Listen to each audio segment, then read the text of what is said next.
Hey friends, my name is Calyx. I'm not your average NB, and welcome back to my channel. I'm gonna do a Reddit video today.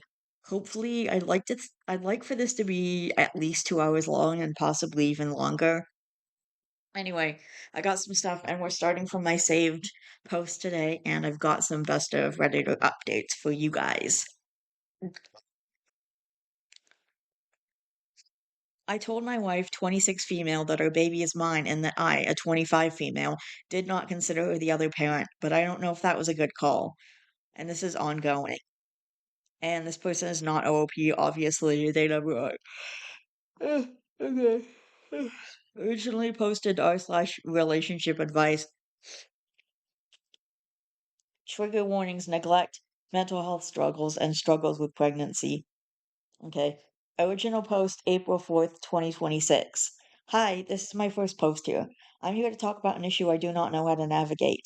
I want to start off by saying that my wife and I are WLW, editor's note, women loving women, and have been married for 4 years, together for six. Just say you're gay. You could just say you're gay. What happened to just being gay? Anyway, doesn't matter. Our relationship was perfect, or as perfect as relationships can be.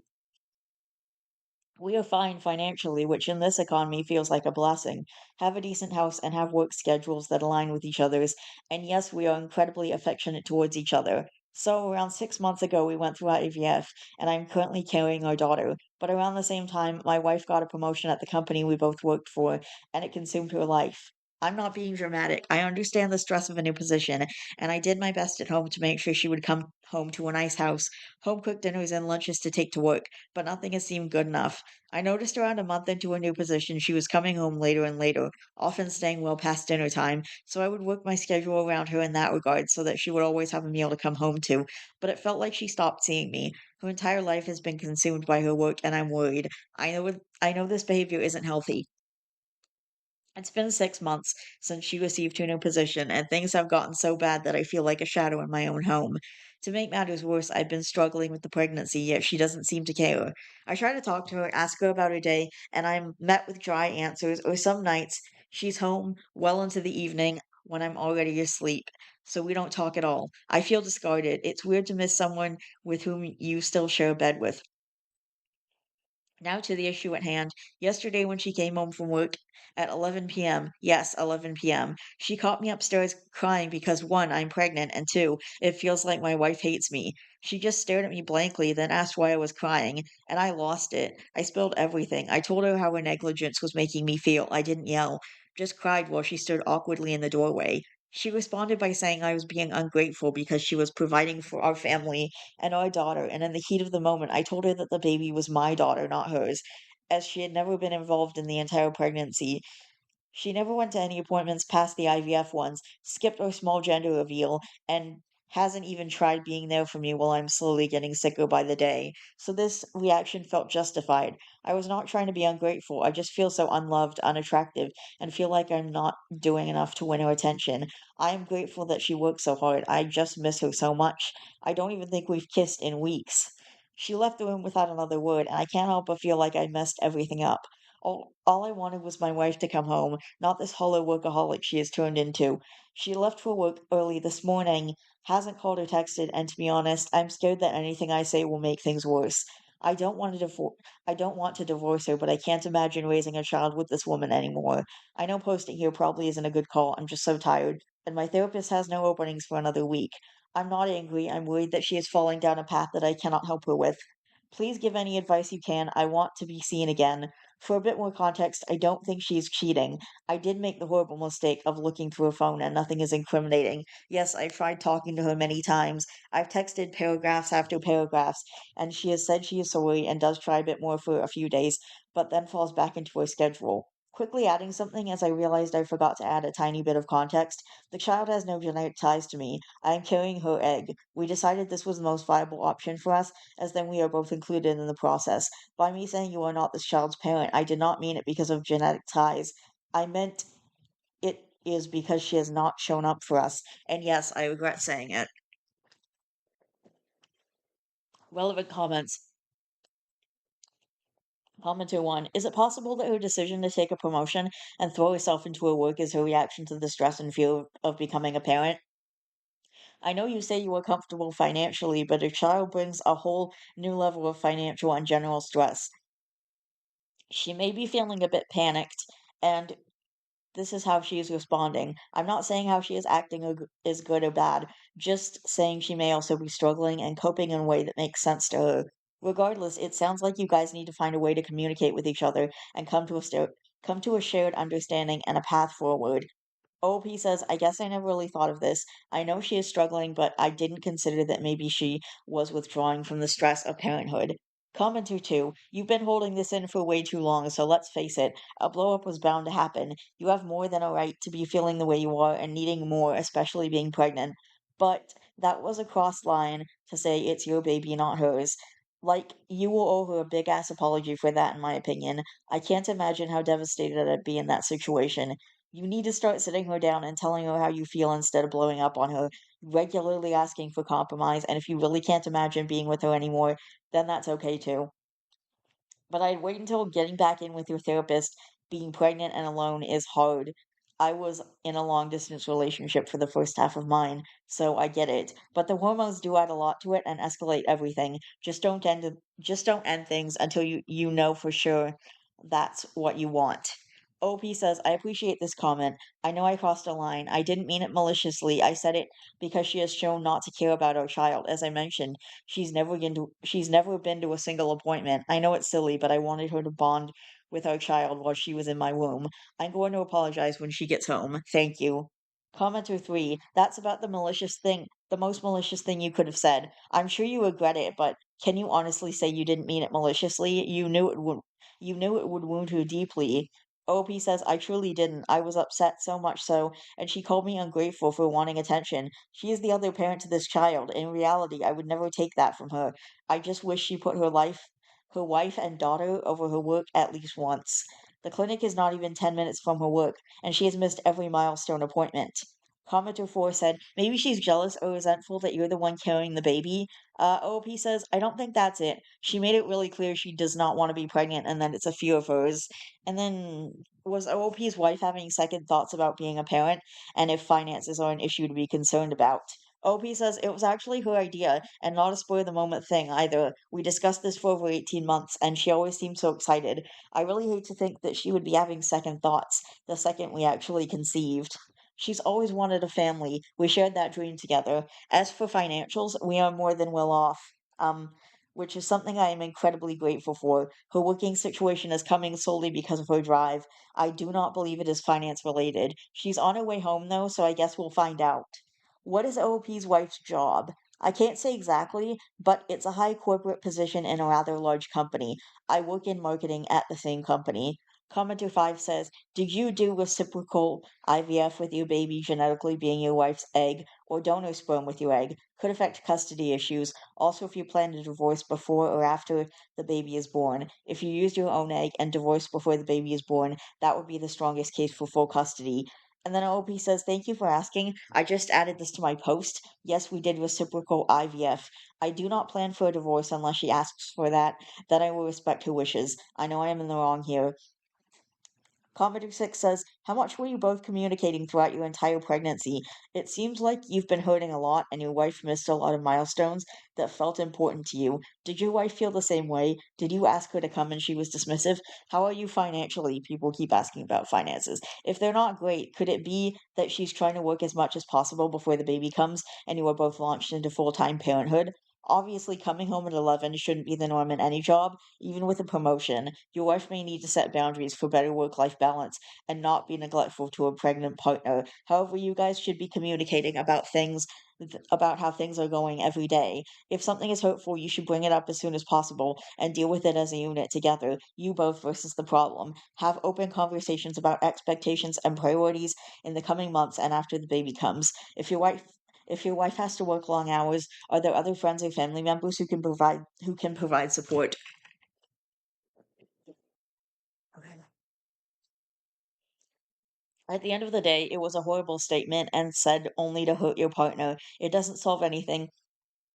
You should apologize, but also express exactly how things have escalated to this point. Work it out together. Good luck to you both. Opie says, I've tried communicating yes, but it's always ended with the same outcome, which isn't good for a marriage, which we have both acknowledged is strained. She knew these milestones were important to me. I thought she would think so too. I ask her to be there every time. I've even cried over the phone with her, and she either says she's too busy or no shows. She is very driven, always has been, but it's worrying how much of herself she puts into her work. It's not healthy. No one in their right mind should be doing 15-hour days daily. I know I am in the wrong with that comment, and I will not say otherwise. Quick edit, our finances are better than average. I'm still working from home, so we have two incomes coming in. We are in no means struggling, but I don't want to seem bad for saying that. Yeah, well, I mean, people like if you're a doctor, you're probably going to be putting in like really, really long shifts, like 12-hour days or something. Like, I don't know a lot about doctors, but just from the medical shows and stuff that I've seen, it's pretty like common to be doing those long hour days and stuff, to be doing much longer days. And even then, but like this whole marketing thing, like you said she was in marketing, she should not be working this much, especially when you have a kid, like a baby on the way. And now she's neglecting you when you're pregnant, and she's not coming to any of the appointments or caring about anything important. And you said she missed the gender reveal too, which I fucking hate those, but I can understand why it was important to you. Ugh. And then OOP updated on the same post. April 5th, 2026. So it's the very next day. Update. Hello, quickly writing an update while my wife is in the shower. I wasn't sure where to leave an update. I wanted to add a few more things, addressing a few of the comments I received. First of all, more context on my comment. No, I was not saying that she was not the biological parent. I was saying she was not stepping up as a parent. There's a difference in this matter. Well, I mean, the way you said it, it could have been taken either way, to be quite honest. Like, the way you said it was just very, very, like, interpretable or whatever. Um, I am unsure whether going to Reddit was actually a good call. The amount of homophobic remarks I got, which, mind you, were completely unrelated to this topic, were unfathomable. Geez, yeah, of course. Uh, Reddit is absolute trash fire. Like, Reddit is full of trash people. Uh, I I just stopped posting on Reddit a lot. I usually post on Facebook now if I want to post something. Like, I found groups where I can post my stuff. Like, if I'm dealing with some family drama, there's groups for that. If I want to post my art, there's groups for that. There's groups for pretty much everything. Like, I just stopped posting to Reddit because it was such garbage. It's just garbage. Anyway, though I got a giggle out of one comment that said, "Why did you choose to marry a woman?" To which I replied, "Women are hot. Need I say more?" I was also baffled. Almost every comment pointed out the fact that this is a WLW relationship. Yes, I understand because the variables change, but some comments just felt like they were mentioning it to mention it. Anyways, thank you for all the advice. I had pre-written a script to say to my wife when I got home so that I didn't say anything wrong or leave anything out. Even on Facebook, the amount of like homophobia and transphobia is insane because people just are really this garbage human beings.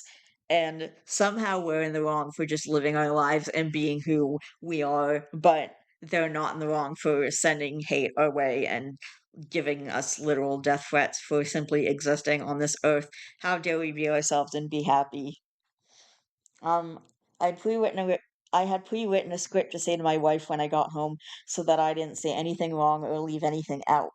My wife came home early, which was surprising, but I was caught off guard. She beat me to the "we need to talk" declaration, and we sat down in our bedroom. I spoke first, using advice from the comments. I told her I was sorry and that the comments I said were immature, and I explained that I felt like I was alone in this ordeal, and that all I wanted was to feel loved again, and that I was worried things would remain like this after our daughter is born. Okay. I talked to her about her workload and how I was worried that maybe this was becoming a much larger issue for her mentally. She was silent for a long moment after I spoke. before explaining that the reason she walked out after my comment wasn't because she was angry. Yes, she said the comment stung, but she explained how it was like a wake up call in her head. Some of you were right, but some of you were oh so wrong. In her head, the promotion she received mattered a lot to her socially. She was expected to take it when she actually was comfortable in her old position. Saying no could have impacted her greatly and possibly put a dent in her relationships with her bosses, and that was when she tried to say, I'll need to think about this. They had already taken that as a yes, as the position was greatly needed, and the company was struggling without someone in this position. The workload was so much that she was getting migraines at night, which is why she was either snappy or just didn't want to talk. By this point, she was crying. She said that she regretted everything, now seeing this in a new light. She apologized over and over, and she even told me she has delegated 50% of her workload to other people so that she can be home earlier. She has also told me she wants to look into getting a therapist to better manage her stress. Of course, I'm happy with this fact. She also admitted she was worried, even opened up to me for the first time, that she was scared of being like her own parents and that she didn't want our daughter to live as she did. And with that, she subconsciously pulled away. I told her that she needed to communicate these things and that I was still upset with her lack of understanding of that fact. I feel more at ease, but I'm not completely sold, as I'm already so used to being without her that the idea of being with her feels foreign. But for now, I'm just glad she finally understands how I feel and I finally got that kiss. Thank you for listening. Um, all right. So, yeah. I'm also scared of turning out like my parents. I definitely don't want to turn out like my dad. And even though my mom is pretty great most of the time, she's definitely made some big mistakes that I don't want to make with my own kids. Relevant comments. Commenter 1. Here's the funny thing, I'll bet the delegation actually improves the management's opinion of the job she does. If you are in a position to delegate, that is what you should do. OP says, let's say I got the debrief from her. Colleagues were not impressed, but she's already come home with color on her face, so I see it as a win. Commenter 2 says, it's nice to arrive here after the update. I'm glad you two spoke. I definitely recommend couples therapy, though. OP says, yep, we've booked a few appointments. That honestly sounds like everything turned out for really the best. Like, it sounds like everything's just going great and things are gonna be okay. I can only hope things are gonna be okay. Like, sounds like things are definitely a lot better, and she's taking this whole being more involved thing pretty seriously. I was concerned that this was just going to end in divorce and super messy custody problems and stuff, but I'm glad that things actually are working out for the best. Like, things seem to be improving a lot. It seems like things are a lot better. I'd be interested to see if there's another update at some point in the future, like about some progress or something. Just, talking about the progress they've made, if any, or, if they've ended up divorcing, to get to know that and stuff. Or maybe there'll be an update after they have the baby. I'd be curious to see how that changes the dynamic. This says it's ongoing, so I feel like there will probably be another update. At least it says it's ongoing. I don't know if there actually will be another update. She didn't say there will be another update, but I guess we'll see. I guess we'll find out. Ugh, I previously dated a workaholic for a few years. It's rough not ever being prioritized. I hope it works out for them, but my experience was it was never just the overworking that's the problem. There were other things going on over the surface that lead to the overwork. I get the impression that she was not an intentional workaholic, though. You have the work martyrs whose whole personality is being the first one in and last one out and volunteering for every additional duty and task just so they can moan about how hard they work. I have a friend like that. And then you have the people who work long hours out of imposter syndrome and feeling like they need to because they don't understand the work, even though they do. In the update, the wife said she didn't even want the promotion and is starting to delegate tasks to the team, which is what a good manager should be doing. So I get the impression that the long hours was more like due to feeling like she was out of her depth and less because she wanted to be working long hours. You also get some industries where long hours are the norm, in which case they really need to talk about how they'll set up their life and what the boundaries and expectations are. Yeah. It's pretty weird and upsetting that she felt like she had to take the promotion and she's saying that not taking the promotion would cause problems with her employers and stuff. Like, that is problematic in and of itself. Like, that seems like a huge issue. You should never feel pressured into taking a promotion that you don't really want. There should always be the option to say no, and you should never be punished for saying no to taking a promotion, especially if it's more work and your significant other just got pregnant and you want to be involved in stuff. But then again, she doesn't want to turn out like her parents, so she was freaking out a little bit, which I totally understand because, being pregnant is like this big, huge thing. It's like a big change in your life, and people handle it differently. Some of them, some just throw themselves into parenthood immediately, and others kind of pull away because, they're nervous about the whole thing. It's a very complicated time for anyone in that situation, regardless of how excited they are for the baby. It's still going to be complicated and confusing and weird and bring up a lot of different emotions. You know, even if even if you wanted this, it can still cause problems to come up. All right, this is another best of Redditor updates. My boyfriend called me a gold digger, so I left, and now he wants my help to pay the rent. Originally posted r/true off my chest. Trigger warning, misogyny, stalking, weaponized incompetence. Original post is December 18th, 2024. Quick rant, not looking for advice, but for people who have been in similar situations. I, a 30-year-old female, have been with my boyfriend, 34-year-old male, for 2 years. We moved in together 6 months ago, and it was all good. We had an understanding that we would go 50-50 on chores and bills until we decided to have a child, as I would be putting my body, career, and life on the line. He would obviously need to make up for his lack of risk by contributing more around the house and monetarily. Because of this, I believed we had an understanding on how we believed partnership should work. 2 months ago, we got a slight promotion and pay bump, which meant we adjusted our cut of the bills to reflect that. But somehow he's come to expect me to then take up the chores at home. It started with small things that I knew he could do, like dishes and laundry, and escalated to sitting down all weekend watching me do my half and leaving his half of the chores to accumulate.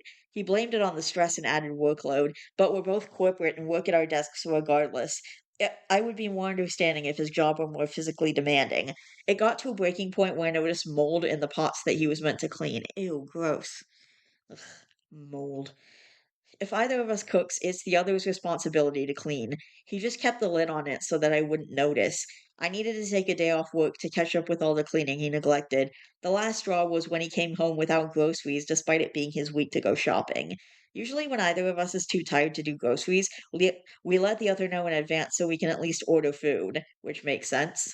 I told him we need to add a cleaner to the bills if he's not happy doing chores anymore, because I refuse to do them if he isn't contributing fairly too. He made an excuse about not wanting a stranger in our flat. I then said we'd need to begin ordering groceries deliveries for the extra cost too, if he can no longer be bothered, and he called me frivolous with money. So I suggested that I would be happy to take up these responsibilities, but it would mean I drop my working days from 5 to 4, and I would expect to be compensated for the sacrifice I'm taking to my own career so he can focus on his responsibilities, because apparently they matter more than my own, and I would also expect to be paid an hourly rate for doing the chores at the average market salary for a housekeeper. He seemed so surprised and shocked I'd suggest that and didn't know how to reply, despite having an answer for everything I said before. I started to feel like he was trying to manipulate me into a situation that was more ideal to him and less ideal to me. And if he loved me, he wouldn't be doing that. So I asked him if his friends put him up to do this because I knew they all struggled to keep girlfriends. And he said a proper woman would be happy to look after the house and called me a gold digger. I was shocked because I wasn't asking for designer items. I was asking for fair compensation for my labor, especially seeing as it would dent my own career to take on all this work. So I called him a gold digger for wanting a private chef and housekeeper for free. I was admittedly angry at this point and also told him to stop being so proud of his promotion if he was too broke to afford a chef and cleaner and instead tries to manipulate the woman he loves to do it for free, supposedly loves. Not really for free because taking a day off from my salary means I'll be paying for the privilege to clean up after him out of pocket. I told him he was dragging me down where we were supposedly meant to build each other up equitably. The flat is his, so when he was ignoring me after the fight, I started packing. He told me I would see sense, but I didn't bother. I started to feel embarrassed that I didn't notice he was like this and wasted 2 years to build up to this letdown. As I packed my car, I said as much and told him to not contact me.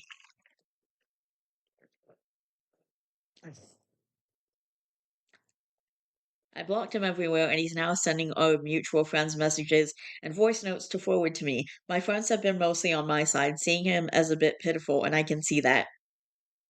One of the male friends we have in common mentioned that he's been watching podcasts recently about masculinity, and I have a feeling this is where he got the idea to stall my future and put me under his foot to only serve his dreams and goals. Oh, he's one of those little Andrew Tater tots.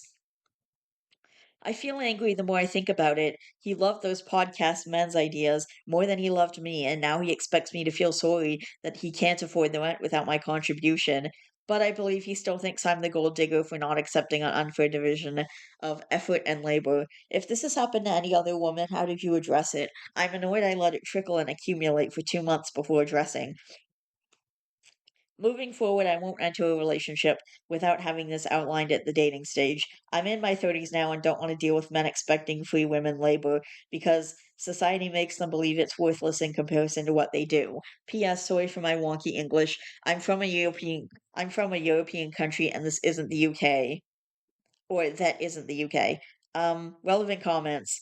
Commodore says, this is a common trend in recent times. I had the same issue with my ex boyfriend of 2 years.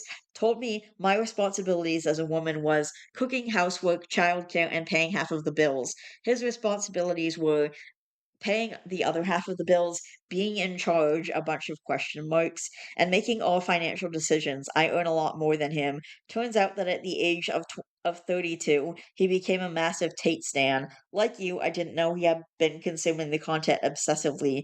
One of the last things he said to me when we were breaking up was, all a woman is good for is keeping my stomach full and balls empty. You were lucky you left when you did, and I am impressed with how quickly you did it. I tolerated the misogynistic crap for months before finally walking away. Opie says, I'm glad to hear he is an ex. I did in the moment think I was being too rushed in my response, but my gut feeling was telling me he was not going to hear my opinion, let alone change his ways, if he didn't respect me enough to even do what he did in the first place. I'm so shocked by the comments and how common this podcast pipeline was. He listened completely in secret. I was not aware in the slightest. There must be shame attached on us on some level to hide it, because we shared all the entertainment we consumed, and even his football, I would sit down with him sometimes for important matches. And then someone else says, what messages are he sending you besides rent? Is he trying to get you back? Opie says, mainly apologies and explanations for what he said. The last message I read was about his plans for his career and how he wanted to become a high earner Ah, and how he wanted to become a high earner so I never need to work and he can buy me everything. Me and my friends agree he is digging a hole as he still ignores my career and goals. And after accusing me of being a gold digger, his plan is to make me a gold digger. Not sure, I think he is just in crisis mode now. And then I hope he added more elsewhere about the messages. I'm sorry, I realized after posting that I didn't elaborate. It was just the latest of the string of messages he tried to pass on, and it shocked me enough to make the post.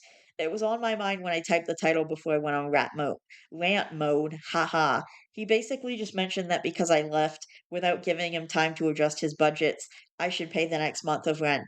But he lived there before, so I know he can afford it if he becomes frugal. My name was not on the lease, and when I mentioned I wanted to be on it, in my country having a paper trial of rent agreements makes it easy to rent when you move. A void isn't great. He told me not to worry, so I guess he kind of saved me from that in his own way. And then someone else says, Congrats, congratulations, you dodged a big bullet. His issues will become bigger and bigger. And then someone responds to that, especially now he financially fucked himself over by calling the breadwinner a gold digger, and now begging that same woman he shitted as soon as she moved in to be his sugar mama to fund the roof over his head while she still no longer lives there. OP more than dodged a big bullet. She dodged nukes. Plural. Delete. And someone says, nothing funnier than men calling women gold diggers when they've got no gold to dig. Edit, thank you for the overwhelming support. I see so many people have gone through the same thing, and it makes me feel less angry that I found myself in this situation. It's so weird to me that men will consider, oh, this stuff is a man's job and this stuff is a woman's job. And I saw someone on Facebook talking on one of the posts about someone mentioning that cooking wasn't just a woman's job, and like literally they're so right. Like my mm, my son Rigby knows how to cook for himself. The kids know how to cook for themselves. I've been teaching all of them because like you can't just they all need to know how to cook.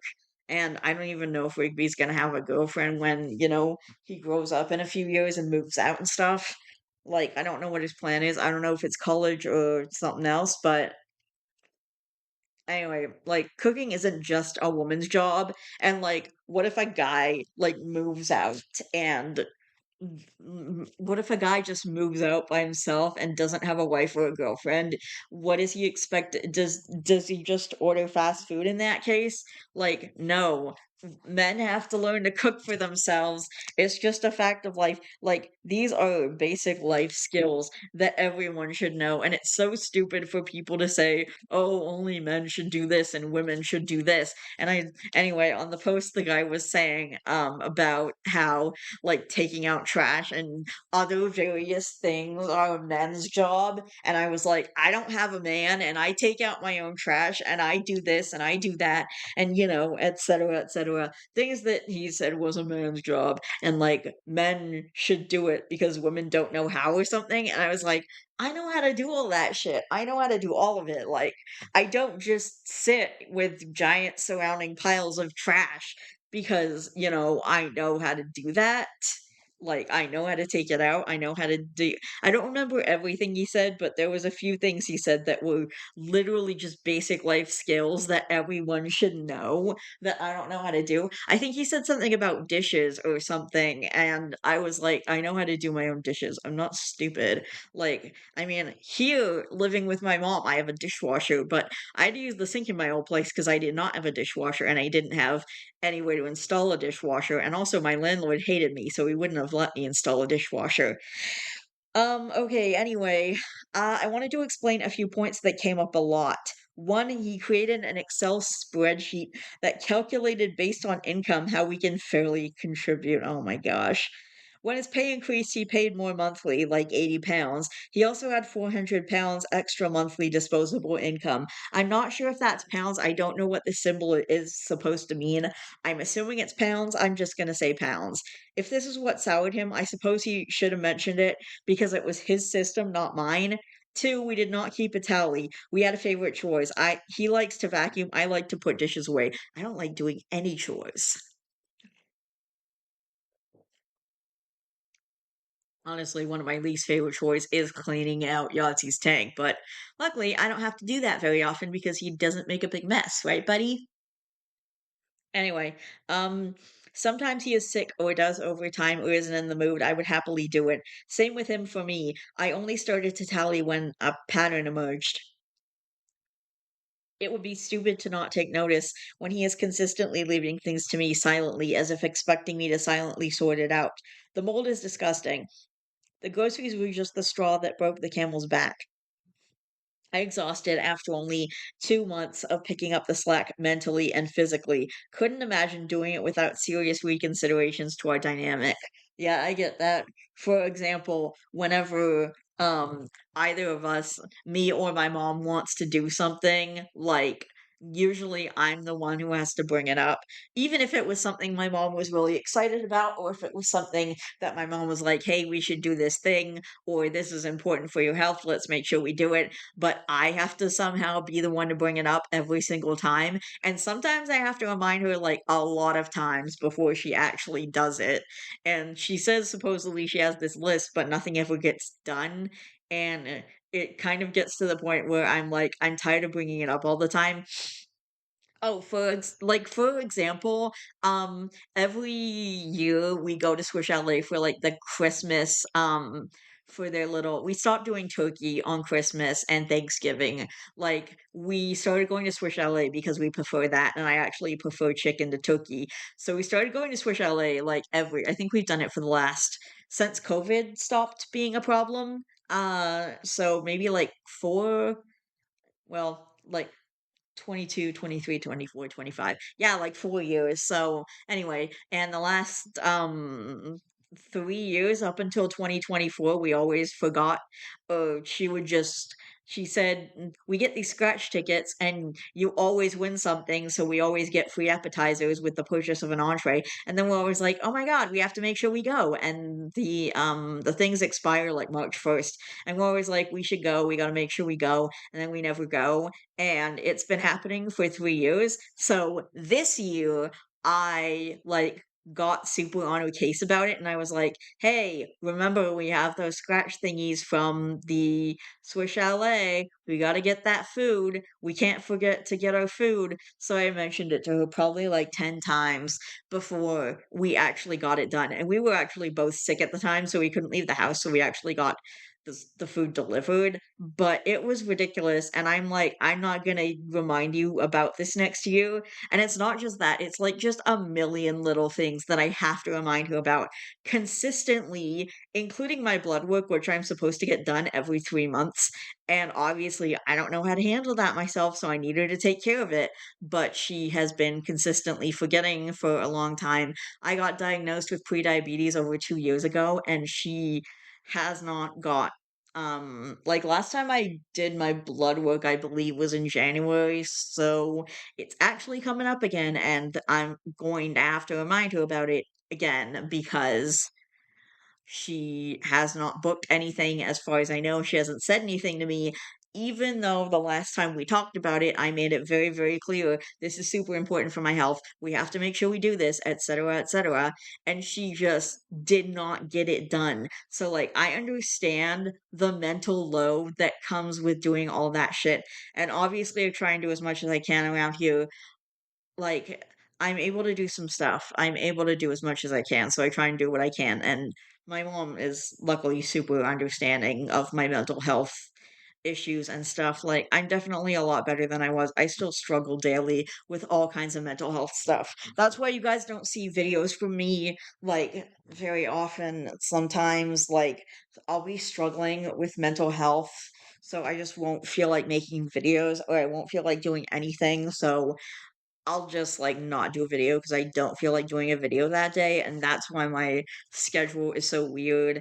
And I also have this thing where, like, whenever I set a date, like, whenever I'm like, "Okay, I wanna do, like, 1 video a week or so," like, there seems to be it just feels like there's a lot of pressure on me, and the pressure makes it a lot worse, and I don't wanna do it. Like, just there it's like crushing pressure on top of me, and I'm like, "I don't wanna do it now." Like, I don't wanna do it, you know? It's a lot to deal with. That's why I stopped, like, saying, "Oh, I'm gonna put a video out on this day or this day or this day, or I'm gonna have a video by the end of the week." I'm trying to, like, not do that because then I feel too much pressure and it doesn't feel fun anymore, which is the point of this channel. I want it to be fun. I wanna do videos for fun and to relax, and it doesn't feel relaxing if I have the pressure, "Oh, I gotta get this video out by Tuesday. I gotta get this video out by Tuesday." Even if it's, like, a long ways off, like, if I say today I wanna get a video done by April 30th or something, like, it feels like just a lot of pressure, so I stopped doing it, if that makes any sense. Anyway, obviously with me it's different because I actually have, like, depression and a ton of mental health issues, so I try and do what I can. And my autism makes it hard sometimes to do certain things or to do certain things the way my mom wants me to do them. So, usually she's really understanding as long as I get the thing done, and it doesn't really matter how I do it because I'm like, well, I can't do it the way you want me to do it. I have to do it the way that I can do it.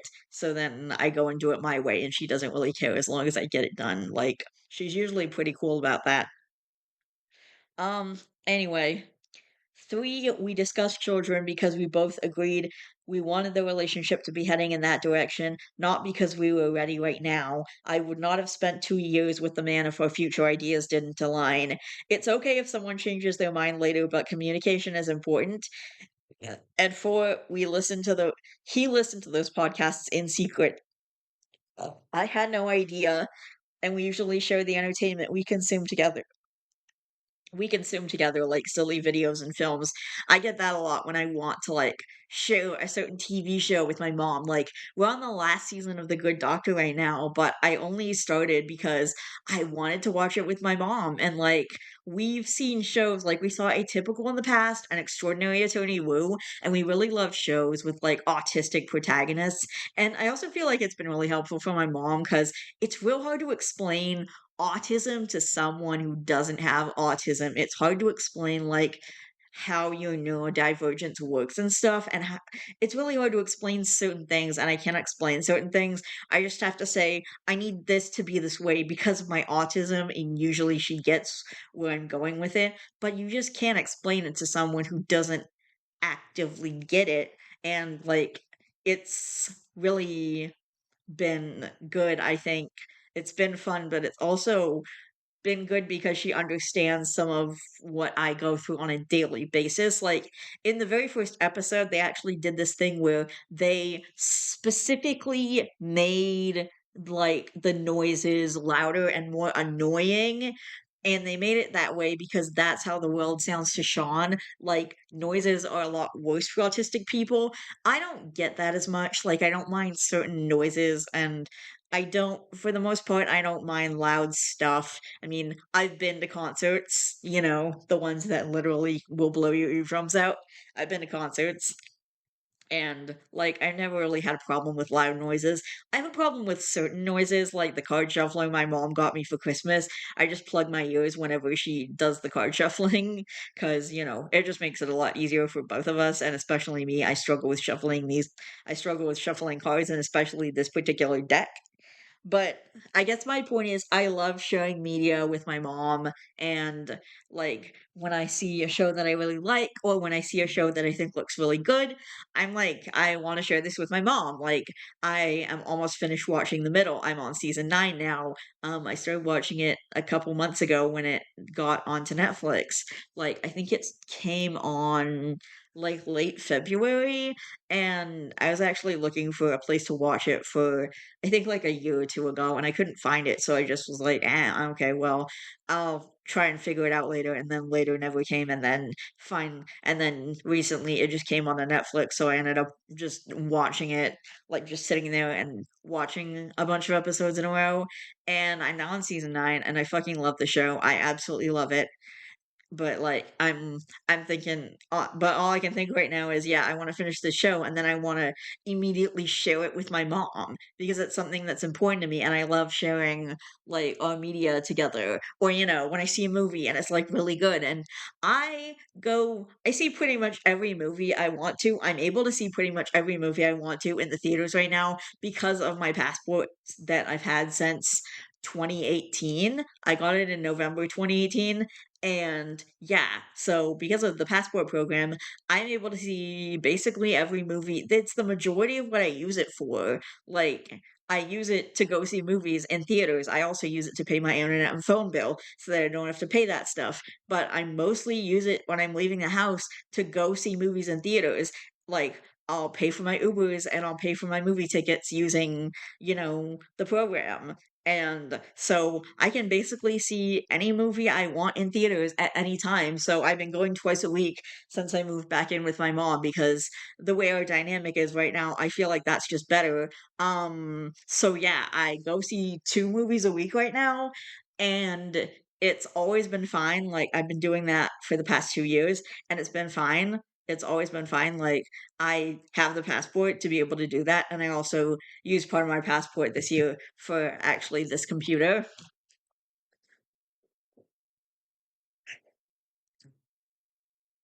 Like, point being, whatever I was saying before. Oh yeah, I can go to the movies. I can see a lot of movies. I can see whatever movies I want. So I'll go see them in theaters, but then I'll later share them with my mom if I think they look like something she would enjoy. And we've actually been going to the movies every month, and we actually trade off who gets to pick the movie now. So like it's she just had her pick and my pick recently came out, so I wanted to discuss that with her a little more this week. But anyway, okay, I think we're gonna jump into the update now. And as soon as this story is over, I have to get something to eat because I need some actual food. So, if I don't see you guys later tonight, I'll see you guys tomorrow. I should be getting up early, and my movie is later in the day. And I might even actually be staying home tomorrow because I don't want to go out when it's like there's supposedly going to be a thunderstorm tomorrow afternoon, and I don't know if I want to go out on that. So I might just like I don't know. I'm gonna see, but if it's just raining a little bit, I still might go to the movies. Like, sometimes I'll go to the movies when it's raining. I just don't care. But my movie is supposed to, yeah. So I might go to the movies tomorrow. Anyway, my ex is making me nervous. I want to leave the country. This is the update.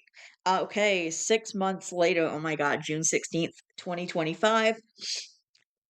Hey, I posted on this sub a few months ago about my relationship with my female 31 ex 35-year-old male falling apart due to his change in ideology and seeing me less like a partner and more like someone who only exists to support his dreams. The breakup was quick.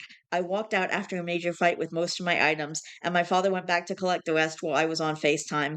I wasn't scared of him then, but I knew he'd try to talk to me as he was bothering all our mutual friends to get in contact with me on his behalf. Since then, I have slowly drifted away from our mutual friends as no one has cut contact with him, and I just wanted friends who didn't feel like they were walking on eggshells around me. He had started off being very apologetic in his messages to me through them, but quickly became mean and blamed me for everything. He lost the flat because he could no longer afford it and moved to a studio.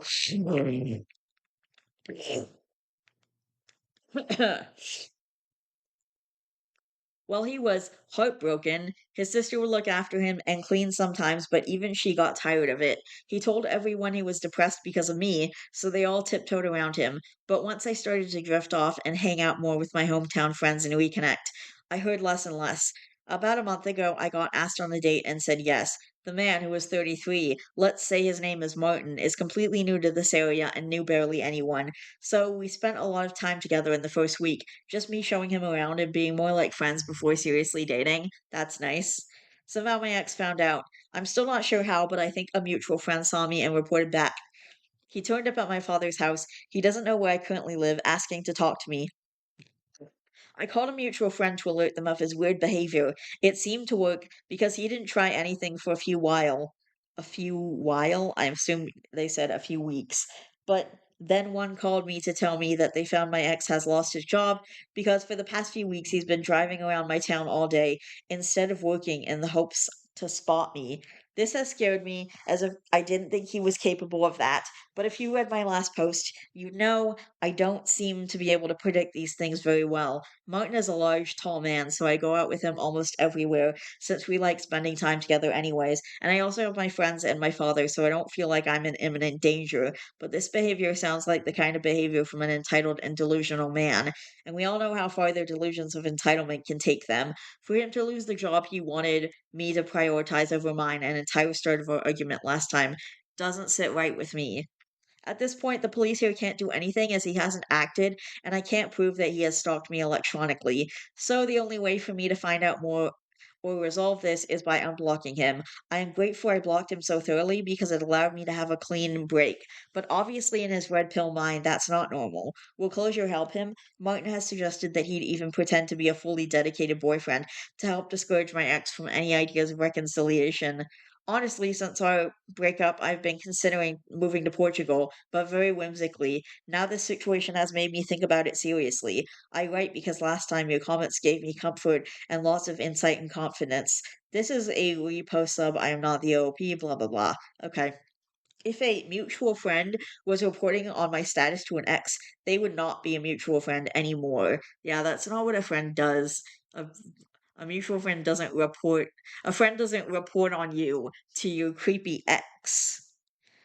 Like, not just to an ex, not to an, not just to an ex, not just to a friendly ex, but like not even to a friendly ex, but like to a very creepy and ex that is acting with disturbing behavior, if that's how you say it. My stalker ex paid a mutual friend to visit me after I fled the state. We were at dinner. I was complaining about how abusive the relationship had been, and he broke down, admitted my ex was funding the visit, and apologized. Accepted the apology, requested he leave early, and then cut him out too as soon as he was on his way. I had panic attacks for years when I saw a car that looked like the ex's on the road, but I'm doing better now. Oof, sounds like your ex has told have to, had told him a very sanitized picture of what the relationship had been like, I guess. Credit to him for realizing things were not as he believed and coming clean to you, but he loses points for not realizing that if someone wants you to spy on their ex and report back, the situation is probably not good. Yeah. Well, okay. Also, this person's tagline is "I will erupt feral from the cardigan screaming." Now I have to go find what this story is. Okay. Yep, there it is. Ah, there we go. All right. Um, we've got an "Am I the asshole?" post. That was 6 years ago, though. Oh my gosh. Okay. I don't know, man. I don't know. All right. Yeah. Hmm. Okay. Yeah, I don't even know. All right, we can talk about that after. But anyway, that's the post. So I'm gonna be back probably not tonight. It's already 7:30 and it's pretty late and I actually think mom's gonna be home soon-ish. Mom's thing is over at 9, I think. So I think I'm just gonna wrap this up and I'll be back tomorrow sometime early in the day. And then, uh, I'll see if I go to the movies in the afternoon, but I'm not posting this tonight. It's too short and I want to do something longer for you guys. I've done like I think maybe 3 or 4 videos since the new year. I haven't really done that much, so I'm also trying to play a little bit of catch up for you guys. I'm hoping to be able to post more videos soon because I'm feel like I'm out of that like slump I was in. Let's see. Yeah, all right. There has been, well, there were definitely a few videos. Okay, I've done more than I thought, because I think this was in January 20th.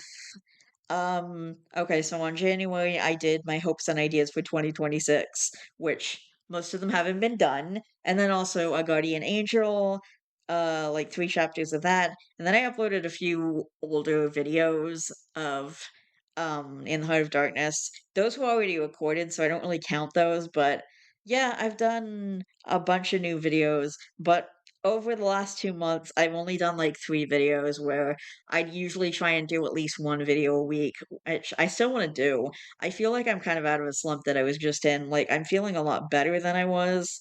I don't know. Things might happen again. Things might get worse. I'm going to see how I'm feeling over the next few days. Um, yeah, I'm gonna see how things are looking in the next few days, and hopefully I can finish this longer video tomorrow. I mean, I'd like to make it longer than 2 hours if that's at all possible. So I'm gonna try and do that. I'm gonna try and do like a 3 or 4 hour video. I would love to do a longer video, and also just a bunch of different stuff from a bunch of different subreddits. Which do you guys like better? Do you guys like me like doing different posts from different subreddits in the same video, or do you want me to do all posts from the same subreddit? I know doing posts from the same subreddit, that's more like what r slash and Oz do, but I I really like visiting like a bunch of subreddits at once and like doing different posts from various subreddits. I think that's fun too. Anyway, see you guys. Hey guys, I'm back, and the first story I have today is actually from a different subreddit that isn't Best of Redditor updates. It's a lot shorter, and there's an update as well, but I'm gonna read this one. It's from Just No Mother-in-Law. Mother-in-law keeps coming over unannounced and gets mad when told no, and this is tagged with advice wanted. So I told my friend about this and she told me to post here on Reddit. I've been married to my husband for coming up on 4 years. And by the way, this was posted 6 years ago. And we just had our first child in December. We told his family that we would appreciate it if they called or texted first so that would be prepared, but his mother just won't do it. We both asked her to stop and text us when she's coming, as we have a schedule for him. Last Friday, she came over and wanted to take him to see her sister as we were getting ready for supper with my husband's father and grandfather. She threw a fit and then told her side of the family that she wasn't allowed to see him anymore. That's not what we are trying to get at. Is there anything we could do to try and get her to text or call us? Yeah. Update: my husband has been reading the comments and he has agreed to take Cookie away, update the locks, and sent a group text to his family laying down new rules. Thank you to everyone who gave advice and convinced my husband to realize my concerns. And one of the responses is, my in laws used to pop in several times a day when they were in my town on the weekends. My husband was completely unable to have a conversation with them about this, paralyzed by any confrontation with them, actually. Nothing I said was ever right, so it couldn't come from me. So we took the passive aggressive route, and whenever we saw them pulling up to our house, we would stop whatever we were doing, turn off the stove if we were cooking, put on our jackets, pack up the kids, and tell them we were just on our way out of the house. We would use the time to run a simple errand or something, or if we had nothing to do, we would just take a drive. It took a while, but eventually they got the message and learned some boundaries. It wasn't ideal, and I preferred it if he had just talked to them, but it was one of my few successes with my new in laws. Good luck. This is really concerning, OP. It's bad enough that mother-in-law thinks she can just show up and take your little baby whenever and wherever she wants. Throwing the tire iron through your window is alarming. Um, Okay, there's nothing about a tire iron here, but I did find an update 4 years ago. Update: mother-in-law threw a tire iron through my window about a year ago, went to court. So this was posted 4 years ago. So I know it's been a while, but we've been in court against my mother-in-law, and recently we just finished with court. Spoiler, we won. After my mother-in-law threw a tire iron through my window while I was pregnant and kept showing up unannounced after baby's birth, my hubby finally agreed to change the locks and get cameras, only thanks to you guys. When we set up the security system, it took almost no time for her to show up at our house in the middle of the night, pound on my son's window, and waking him up, then running away. Hubby sent her a text trying to keep records of everything, asking her why she showed up in the middle of the night. She then accused him of stalking her and ran to her family, telling them my hubby threatened to kill her, leading us very getting leading to us getting very concerned texts, calls, and visits. She also called CPS. We have texts of her admitting it to her sister. So we got a CPS visit, then a police visit within the same week. We told them what had happened, let them look around, hid nothing, and showed the police the footage. They advised us to go to court for a restraining order, harassment charges, filing false reports, and destruction of property. So we did. We found a lawyer, gave him the evidence, and he was very sure we had a case against her. We went to court, and my mother in law was smug the first day, and towards the end of the case, she was enraged and crying. During court, she looked at the judge and said, "He's my kid, and that slut is taking him away from me." She lost has a few years of jail and has to pay for damages. Well, we have a restraining order in place for the three of us, and her family has distanced her. We are looking for a new house. My hubby feels bad because it's his mom, and our kids will never know her. I think that's for the best, however. Yeah, okay. Wait a minute. She threw a tire iron through your window where you were pregnant and was still allowed to come near you and the baby? What the fuck? Oh, hell nah. Okay, thank you so much. I didn't want to dwell on negativity because everything worked out in the end. But she threw a tire iron through a window at a pregnant woman, and the DH still thought everything was fine until you read her opinions on Reddit. I would have put her in jail that night. Yeah, all right. I don't I'm looking for the tire iron thingy. Yeah, all right. She threw a fit and then told her side of the family that she wasn't allowed to see him anymore. My husband has been reading the comments and he has agreed to take her key away. I've been married to blah blah blah. There's something. There's nothing about a tire iron. I think because these are the only two posts on this person's profile. I believe we are missing a post.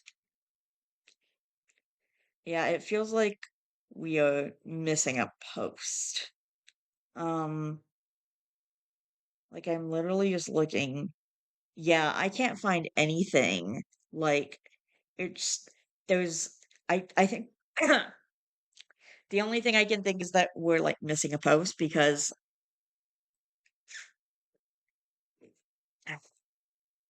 the only thing I can think is that we're missing a post. Like, I can't imagine, like, I can't find the other post, so I'm assuming we're missing it or something was deleted somewhere or something went wrong and was removed, or maybe the mods deleted it or something. I don't really know. Either way, it's not there. All I could find was the update about the tire iron story. I couldn't find the original story about the tire iron thing, but I don't know. Anyway, uh, I'm gonna do a best of Reddit or update story now. I keep getting distracted. Freaking notifications keep popping up. Anyway, I'm gonna do a best of Reddit or update story now. So this was posted. Um, New update. Am I a 22 female making the right choice by staying no contact with my entire family because my brother is a rapist? Oh boy. Not the OP, obviously. And this was originally posted to r/slash two hot takes. Previous best of Reddit or updates. Trigger warnings, pedophilia, child abuse, incest, sexual abuse, and victim blaming and manipulation. Shit, man. Original post was August 19th, 2023.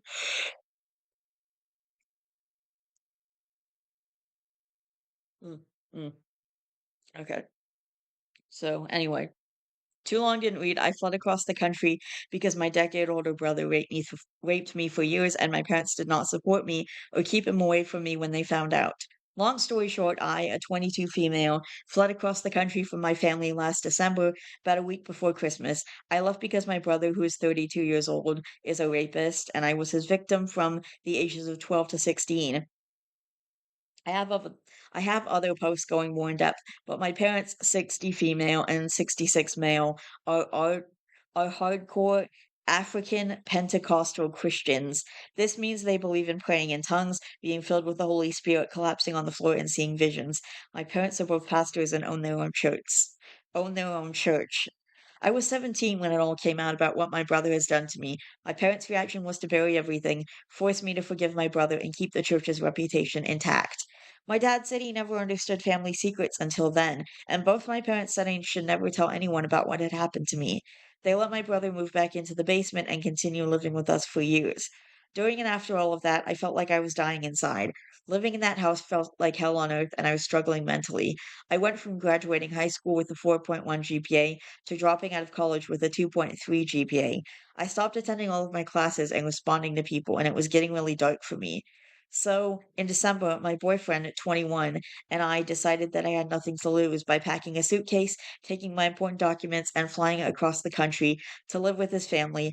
I sent my parents a super long email detailing why I left and renouncing religion.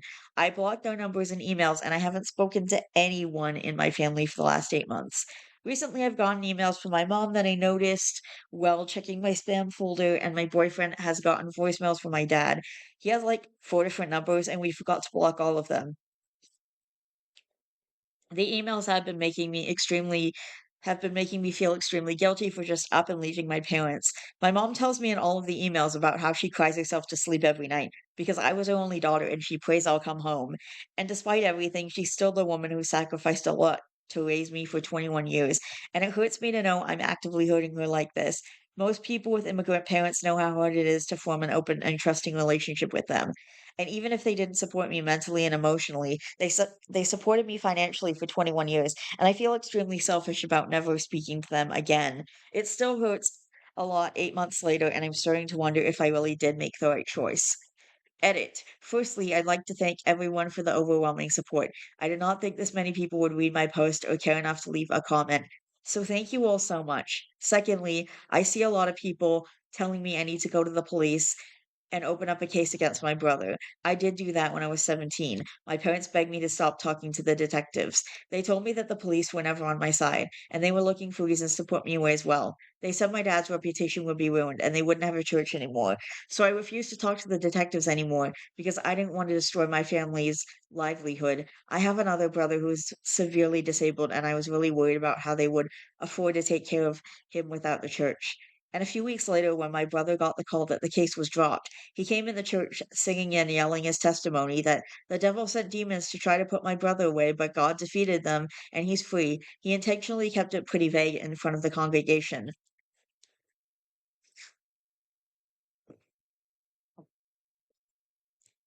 My dad promised me that he would never let my brother spend another night in the house again.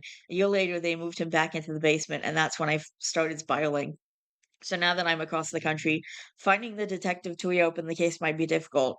But I think there's a picture of a contact card somewhere in my Google Photos I need to get dig up and give a ring. So I'm kind a kind of similar thing happened to me, and not with the rape stuff. That is much worse than I think what I went through. But I my mom said that my mom kicked my sister out at 16, which you can legally do here. You can legally kick someone out at 16, and she kicked my sister out at 16 because my sister was being really like emotionally abusive to everyone, and she was just yelling all the time, and she was treating me like crap. She was treating my mom like crap. And then my mom let my sister move back in, but only if she like signed a contract and followed the rules. And then that didn't take long to completely fall apart, and she let my sister stay anyway. And she also let her move into the basement and get a cat when one, she already had a dog that she didn't take proper care of, and two, I wanted the cat. I had been talking about getting a cat for years, and my sister never really mentioned getting a cat, but all of a sudden she decided she wanted a cat, so my mom just bought her one. I'm not like mad about it anymore. I've forgiven her. I don't know.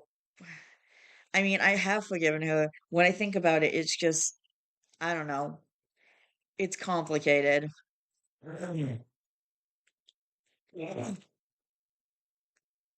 Top comments. Someone says, if you ever feel like responding, you chose your daughter's rapist and your reputation over your daughter. Your tears are for yourself. You could also send a formal cease and desist letter about the contact. Even if you do nothing, remember you chose yourself. You chose to love yourself. That's what's important. They can play the victim all they want. You know they chose to protect a rapist over the victim. They chose wrong, and it's not something they can ever make up for. You don't have to hate them or love them, but remember to keep loving yourself and put yourself first. And a relevant comment from someone, you have to protect yourself first and foremost. You know you were not healthy or safe in their home. You know they won't change their stance and that they won't protect you. That is a parent's most important job, to provide a safe and healthy environment for their child. And they failed epically when it came to you. Yeah, I kind of feel the same way about what my mom did. Like, she was supposed to provide a safe and healthy environment for me by dealing with my sister, and she didn't. Have they apologized? Have they admitted any fault? Have they kicked your brother out? If not, this is just them knowing how to manipulate you. You owe them nothing. They're most likely reaching out because having one of their children disappear into the night without warning has caused comments and questions in their community. It makes them look bad because most of the community would expect an adult child to move out openly and with the support of family and the wider community. You left everyone and everything, which is a massive neon sign that something wasn't right. And now they have to lie, don't they? They can't tell everyone what your brother did and what they did not do. They can't admit that they failed you. So they have to try and get you back, first by talking to you, then by manipulating you into coming back. Screw that. Block them some more. OP says she sent about 4 emails in the time I've been gone. One when I left, one on her birthday to tell me how much she cried that I didn't even say happy birthday to her, one on my birthday to say happy birthday, and the recent one that has caused me to make this post. In none of the emails did she even acknowledge any of the reasons that made me flee, nor did she apologize. My mom actually is still actively working with my brother on one of her programs for a nonprofit organization, so I highly doubt they even cared enough to kick him out. Thank you for your comment. I appreciate it. Okay.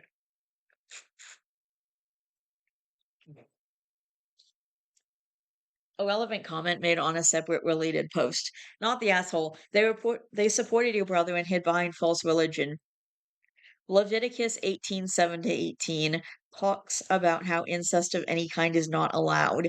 They should be absolutely ashamed of themselves, ashamed that they made you endure staying with that pig, ashamed when they saw you sad and failing they did not act to help you, ashamed that they continued ignoring your needs because the truth they did not want to look bad in front of the congregation, ashamed that they want you to return to that house of terror.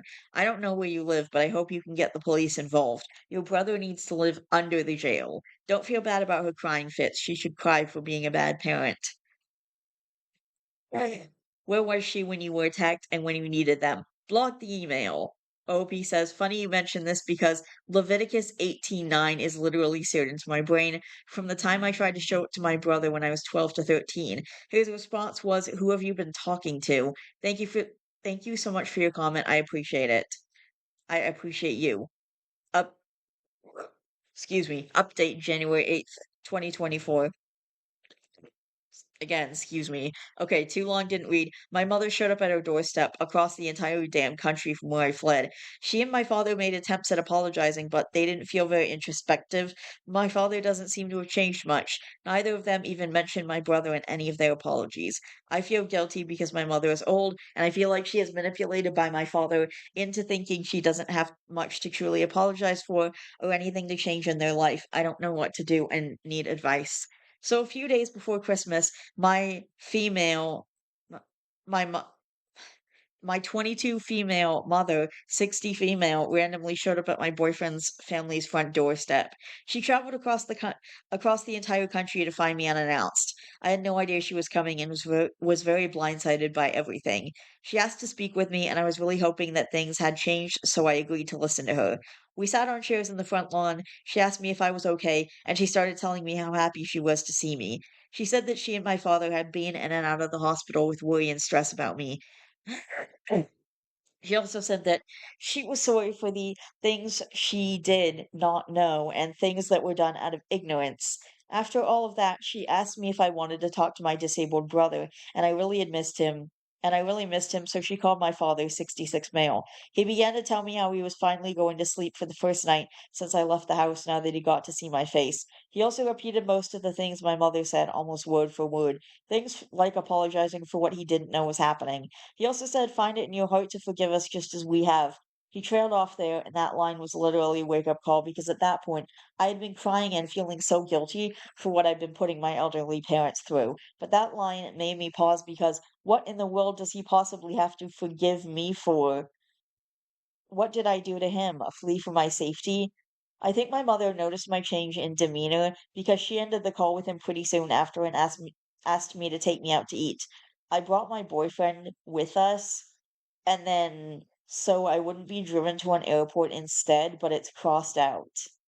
Okay, we went to a local restaurant and the silence during our meal was palpable until my boyfriend went to the bathroom. My mother then began grilling me on where I work, what I'm doing with my future, and if I'm going back to college. She asked me if I was thinking about going back to our home state to finish college, and I told her I was not leaving with her under any circumstances.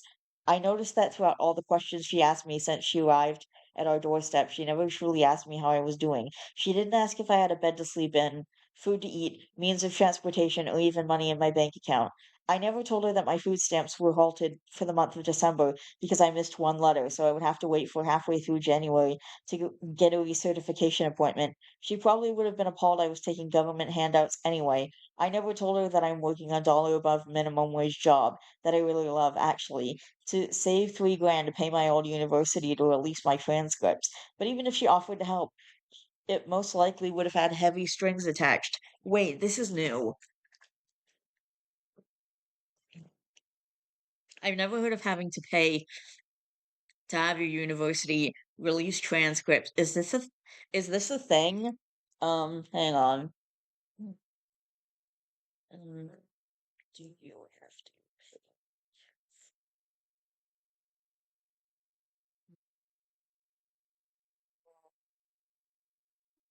university to release? Um, okay. Let's see. Oh my God. Jeez, dude. Yes, in most cases, you have to pay a fee for a university to release official transcripts. Fees often range from approximately $15 to over $30 per copy, depending on the institution. So why does she need $3,000? That's nowhere near the amount I just read. Yeah, okay. Yeah, okay. Yeah, I never told her that I'm working a dollar above minimum wage job to save 3 grand to pay my old university to release my transcripts. What? 3,000? Why do you need $3,000? How many copies do you need? Whatever. After we left the restaurant, she tried asking me for my phone number. I told her that I have a new Google Voice number after the one my father used to pay for was turned off. She was apparently under the impression that he was still paying for the phone. So she called him again, and when asked about the old phone plan, he stuttered heavily before saying that he was still paying for it and had no idea what had happened. When my mother tried to tell him that he needs to investigate, he told her that she should stop worrying about that and offered to buy me a new phone plan. I declined because I did not want my parents to be able to hold anything over my head. He then went on to start lecturing me about finishing college and how whatever anybody has said about my parents is not true. He even managed to very quickly drop in a, well, you said you don't believe in God anymore, but anyways, I didn't give him satisfaction of a reply. After getting off the phone with my father, my mother asked if I wanted to spend the night at her hotel room because she misses me so much. I also declined that, and she dropped us off at the house. A few days after she left, I received a Christmas card and a $50 gift card from her in the mail. I guess the point of this update is to ask if I'm still doing the right thing. I mostly feel really guilty about my mother because she's old. She believes, um, She believes and does whatever my father says, and I think my father's pride about power and reputation makes him a really shitty person. I also know for a fact that they were still in contact with and working with my rapist brother, so I know that I really shouldn't give a shit about them either. But my heart hurts and I'm really confused. I appreciate all advice. Thank you for reading. Okay. New updates. April 4th, 2026, over 2 years later. Okay. Too long didn't read. A few months after. Okay, blah, blah, blah. So it's been 2 years since my 24 female last update. A few things have changed, and I think this is a bit of a happy update in terms of my personal life, but I'm mostly here to ask for more advice concerning my family. I'd like to start this, however, by addressing a couple of the topics I saw was brought up often after rereading my last two posts. How did my mom find me? My boyfriend attended our church for a few years before I left to California with him. My parents give out letters every year that displays how much you've contributed monetarily to the church for tax returns. One of the years, I think during COVID, my boyfriend was in California with his family. My mom wanted to mail the tax letter to him, so I gave him the address. I gave them the address. I believe that's how they found me, unless they looked it up online through those people finder websites, but I genuinely don't think my parents are tech savvy enough for that. My parents want me back to take care of my disabled brother. Honestly, this is probably true. Uh, However, I also do truly want to take care of my disabled brother when my parents are gone. I love him so, so much. He is such a sweet, genuine, innocent soul, and he deserves the best life I could possibly provide for him. I miss him every day, and he's one of my only regrets about leaving. Additionally, I absolutely do not want my rapist brother to be the sole caretaker of my disabled brother. I don't think I could live with myself knowing how vulnerable my brother is.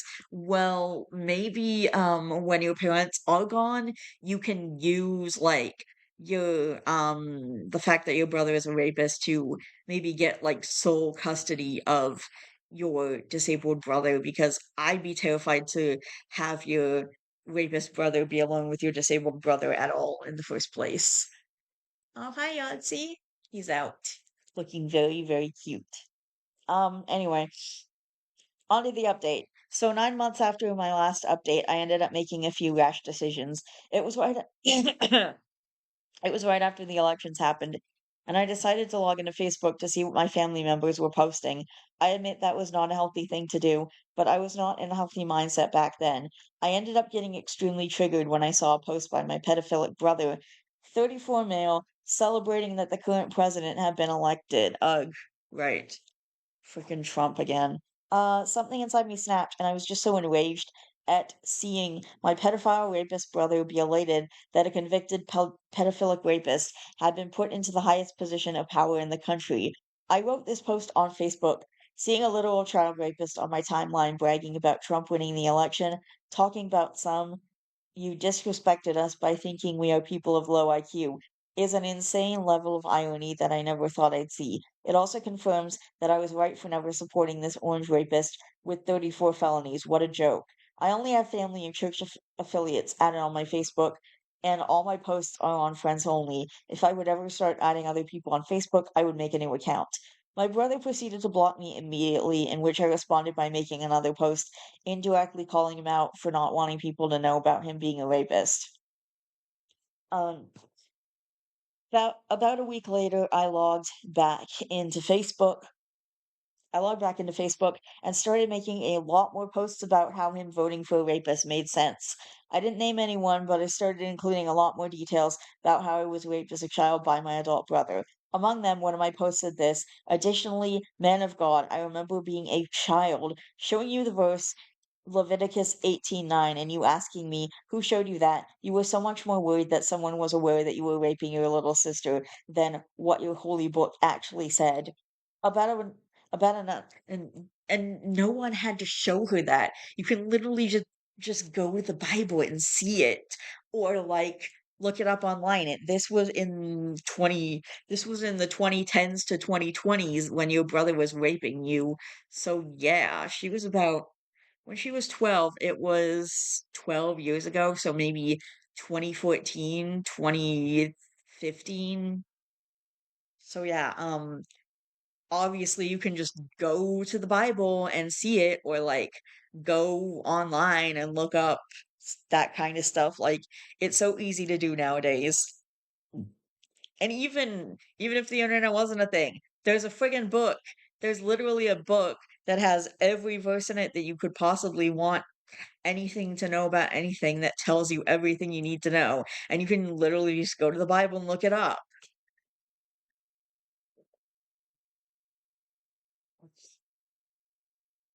About another week later, I log on to see that one of my best friend's mom had commented under a long, loving, had commented a long, loving, supportive message under my post. Two of my friends and my boyfriend were questioned by the detective while the case was opened, and her mom had actually offered up her home to me in case the police had said I needed another place to stay, so she knows about it all. Under her mom's comment, my father replied, "Flexibility is not a sign of weakness, meaning never you become conclusive on a matter or render judgment one-sided, especially when you've not heard the other side. Anybody can make up a lying story just to incriminate others." And that absolutely broke me. That comment reopened so many wounds and struck me straight in the heart. Because he knows I'm not lying. He knows without a doubt because my brother was on his knees in front of the entire family, asking for forgiveness for raping me for years. He knows without a doubt that nothing I ever said about this was a lie.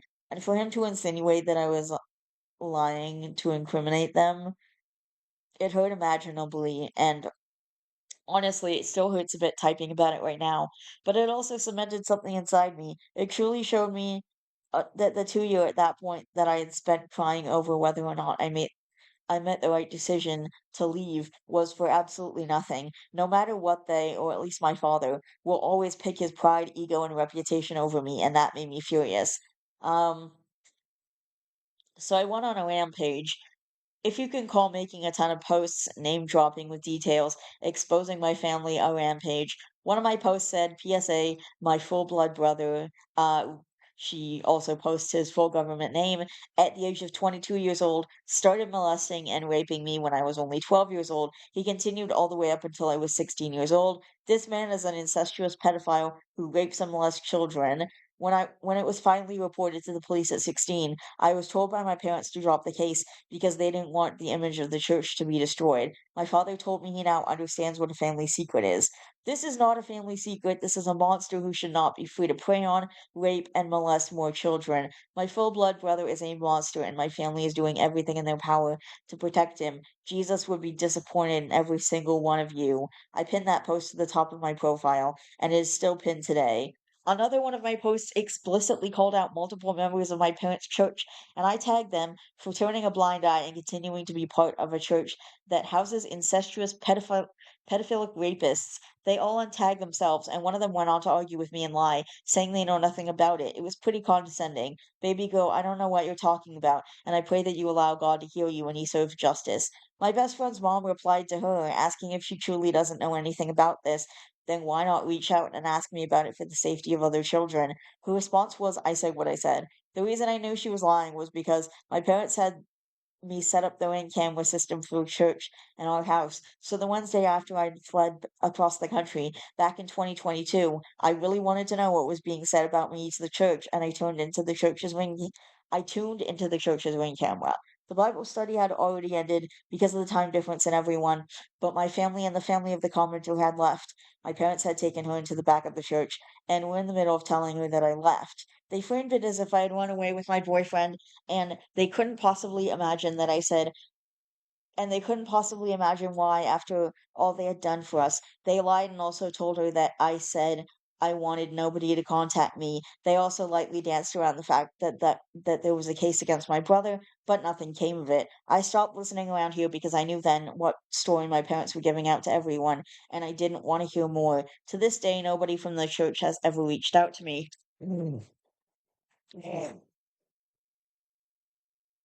A few months later, I ended up actually posting quite a few screenshots of some of the comments from my posts asking for advice. Thank you guys so much for your words of support. To be honest, I was hoping that if they saw that thousands of people disagreed with their moral choices, that they may start to choose me instead, but obviously they didn't care. After that, I didn't really post anything except for a New Year's resolution post a few months ago about living my best life.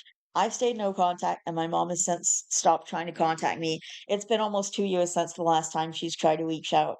And I'm not gonna lie, it hurts. It's been a year and a half since she's last tried to talk to me, and it just makes me feel like she now fully believes that I'm solely in the wrong. And I guess I really don't want that to be true. Anyway, this brings us to present day when my happy update comes up. I know in my last post I said I had a job I loved, but now I truly have a job that brings me so much joy. It doesn't pay much, but I work with disabled children for a living now, and I love it so, so much. And because this is a stable job, my boyfriend and I can now afford to move out. We just signed the lease and got the keys yesterday. I'm so excited. We found a nice one bedroom, one bathroom that's about 20 minutes away from my job. We already bought a bunch of cleaning supplies and spent literally 8 hours yesterday scrubbing the place down. Only thing nobody warned me about is that after paying first month's rent and security deposit, we're stuck having to choose between buying a bed or buying food for the next few months, but I'm already starting the application for food stamps, so hopefully that'll be able to help in a few weeks. And I have a bed frame, mattress, and a few other things in my Amazon cart that I'm saving up for, so I'm still super excited about our own place. The upcoming stability is what leads me to ask for more advice. Now that I have a stable job and have my own place, it is really making me think about my aging parents and my disabled brother. Um, my dad turns 70 next year, and my mom is only 6 years younger than him. In the time I've had no contact with my parents, my boyfriend has lost both his grandparents, and we attended both funerals. His grandfather was only about 5 years older than my father, so it's really worrying me, talking or thinking about how much time I have left.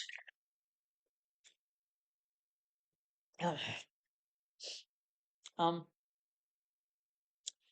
I'm still not sure if I want to repair my relationship with either of my parents and or to what extent.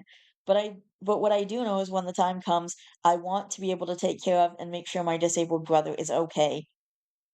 And I feel like if I get to that point, I probably am going to have to form a relationship with my parents again. I don't I know I'll have to at least start communicating with them again. I'm just so lost on when, how, or where to begin. I don't want them to believe that everything is okay and all is forgiven just because I reached out. But I also don't want to automatically put them on the defense by being confrontational and closing any avenues to my disabled brother. I would just really like outside, unbiased advice on how I should go about this entire situation. Thank you guys for reading this. I know it was extremely long. Top comment. I'm very happy you're in a better place, but I'm horrified at what happened to you.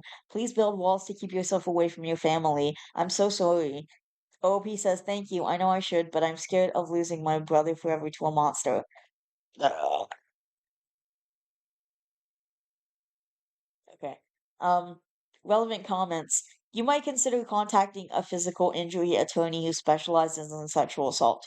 There is no statute of limitations in many states for assaults happening before the age of 18. If assaults happen in businesses, example the church, you could sue the church. You could get payment from your brother. And OP says, I have no idea how much that would cost. Honestly, I'm just trying to save up for a bed frame right now, but I'll look into it.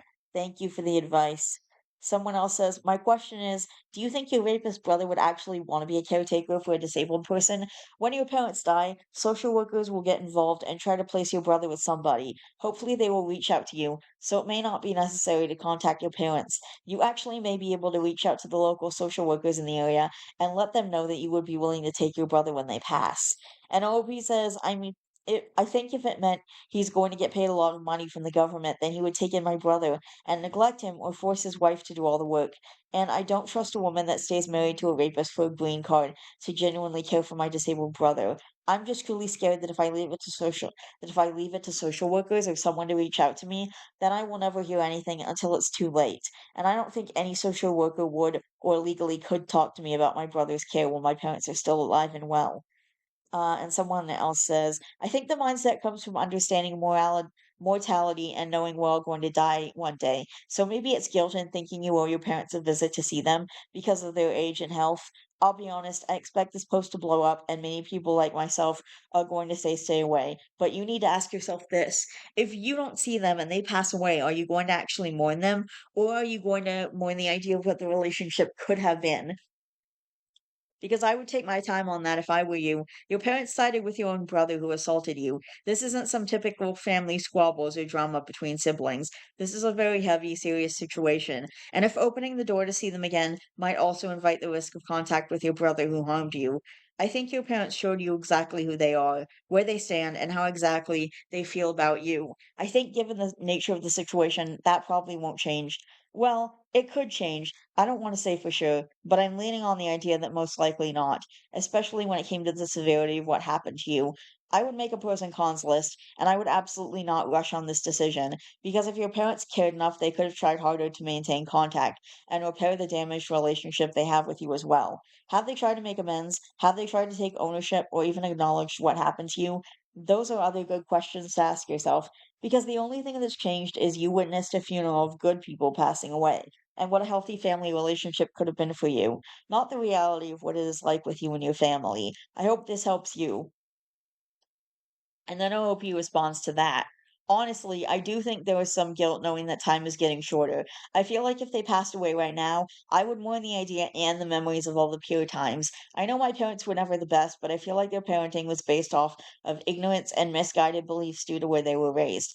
It wasn't malicious, at least I don't feel like they did anything because they wanted to hurt me. It's just that their decision to protect their reputation also meant siding with my rapist brother, which was the worst imaginable choice. But I feel like it would be fixable if they would just realize how wrong it was to protect a pedophilic rapist over their minor daughter. And I just wish so hard they would realize it, especially when thinking about how hard I'm struggling financially. But I know they are supporting the rapist with anything he needs. I don't know, it just sucks a lot. But I definitely will heed your advice and truly think hard over whether or not I want to attempt even cracking a sliver for any of them. Thank you so much. Okay, that's the end of the post. That was a long post. That was a long story. And it was definitely really disturbing. Like I can't that's crazy that that should happen. It's really upsetting too. Like the people who are most likely to like sexually assault you or hurt you are the people that are closest to you. And my dad didn't exactly rape me, but there was some sexual stuff like at the very end. I feel like it would be fixable if they would just realize how wrong it was. Girl, no. I fell in that trap for a while too. Like, if everyone would just understand what I went through, they'll stop being awful to me. It's hard to feel so betrayed by the people who should believe and want to protect you, instead of protecting you, abuser, and losing that hope that one day they will is crushing. Man, this hit me right in the feels. I have a loosely similar situation. No actual sexual assaults, thankfully. My decades-old stepbrother went to jail a while back for possession of child sexual abuse material, a lot of which referred to a younger stepsister. I'm his only younger stepsister. He never touched me, but I struggled with how to process all those times I was running around as a naked kiddo and that he would have been getting off on it sexually. As recent as last month, our mother was complaining to other family members about how I've always had it out for him and I'm always lying about him because I dared to tell some extended family members that he was back in jail again for breaching his parole. I haven't seen her for over 6 years and was considering one last visit, as she'll probably die soon, and reading someone's comment has really helped me work through my thought process on it all. Sheesh. Alright, there's a lot. Uh, I want to read something later, so we're gonna read this story. Okay. She's uh my 20 female boyfriend, 30 male, pranked me by saving up his turds in the litter box. This title sounds hilarious, but oh, it was originally posted to r/off my chest. Okay. One of the trigger okay, the only trigger warning is possible animal cruelty, so that sucks. Ugh. Original post April 1st, 2026. Oh gosh. Okay, this morning my boyfriend did this fucked up prank on me and don't want to come home. I moved in with him a few months ago because his roommate of a few years moved out. I've been wanting to move out of my parents' house since I graduated and work a job where I can afford to pay the roommate's rent. So yeah, my boyfriend is a total sweetheart, but he sends me kind of mean prank TikToks sometimes, stuff I'm not really a fan of, but whatever. I warned him if he ever did anything really mean-spirited to me as a joke, I would just leave because why would you treat someone you love like that? And then there's a sad face. He has two cats and usually cleans the litter box every day, but he's been sick lately, so I've been doing it the last couple days.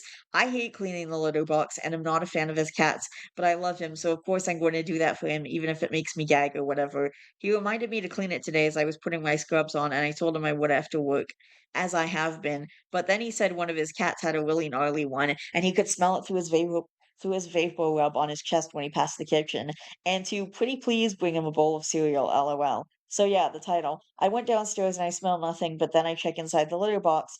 It's in a cubby with a hole cut out, and God, there's multiple huge turds in there. It's funny saying that now, but it was fucking nasty. One poking right out, barely covered by the sand, and I can see more like kind of buried in there a little, and I just start gagging like crazy and get up. I really already knew this did not come from a cat, but wanted to be wrong and no.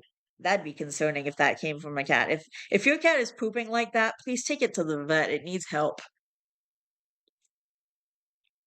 Uh, he asked me where his cereal was and started laughing. I was still gagging, kind of tearing up. And I asked him what the fuck was that because I still wanted to believe it just came from our neighbor's dog or something. But he told me laughing through tears that he has been collecting his own turds for like a week now just to prank me. He really is sick though, and he was trying to find an excuse to clean the litter because he read about someone doing this as a prank before and thought I'd find it funny, but I thought he knew me better. Guess not. Wait, how did he collect his turds? Because when I was sick with salmonella like a week ago, and I didn't even know what I had, so we were doing like a stool sample so I could get a diagnosis. And then I did get a diagnosis, and they gave me medication, and I took the medication, and then I felt better. But just to collect the stool sample, we had to like put a plastic bag in the toilet so that I could poop in the plastic bag so the toilet water didn't like mess up the sample.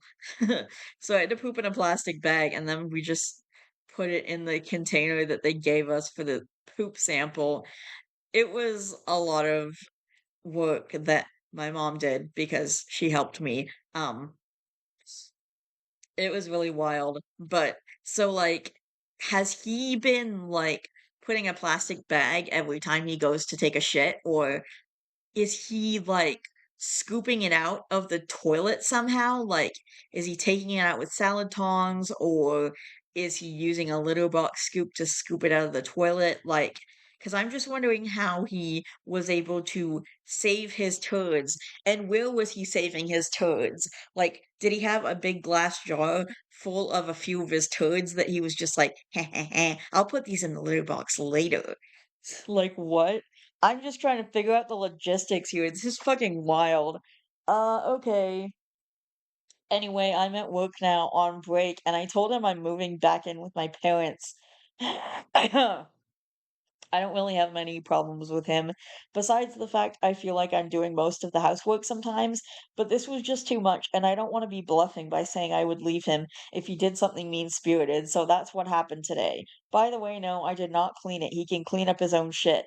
He said because I used to work in an elderly care home, or because I work in an elderly care home, I should be used to it already. Now he's apologizing. Oh my God.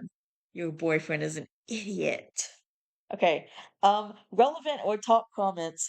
OP clarifies on why she needed to rant. OP says, I made this account to post this because my main username is my name on everything and don't want this tied to my digital footprint a few years down the line when I'm not with him anymore. Posted here as a rant because I don't want to tell my friends right now because they already hate him. Commenter 1, not only was he cruel to you, he was cruel to his pets. As a cat lover, I'd like to point out that litter boxes are territorial spaces for them, and he could have just caused his cats to start having issues using the box because it no longer smells like them. He also only has one litter box for two cats, which generally isn't recommended. I would wager a fair bit neither cat used that box until it was scooped, meaning they just held it or went elsewhere and may still be avoiding it. Pray and hope they were more easygoing than some because I can guarantee if I shit in my cat's box, she'd start shitting on my rug. I'm also trying to figure out, did he even clean the poop? Like, he said he doesn't like cleaning the litter box, so and he was getting her to do it the last few days because he hasn't been feeling well, so I don't know. I mean, did he just not clean it? Like, I'm worrying if he even cleaned it because of some of the shit in the story. Anyway, yeah. You have to like, I don't know if I've ever told you guys. I probably have. You know, a few years ago, how I had a kitten that I never showed on camera. That was back in 2019. Anyway, I never showed her on camera. I probably should. I wish I'd made at least one video with her. I was going to when things were more settled, but I should have realized living with my sister, things would never be more settled. And honestly, everything living with my sister was just terrible, and it was just terrible. And the only thing I could do was give her to the shelter, which I did. So anyway, but for that, so when I got this kitten because my friend's cat my friend's cat had kittens. My friend's cat, like, got out and had sex with a male cat, I guess, and then she had kittens, and there were these 5 kittens, so they were just adorable. So and this she was my support worker at the time, technically, um, and, I was going over there to see the kittens all the time, and I was just gonna go to the shelter for a cat, but she was just like, "Do you want a kitten?"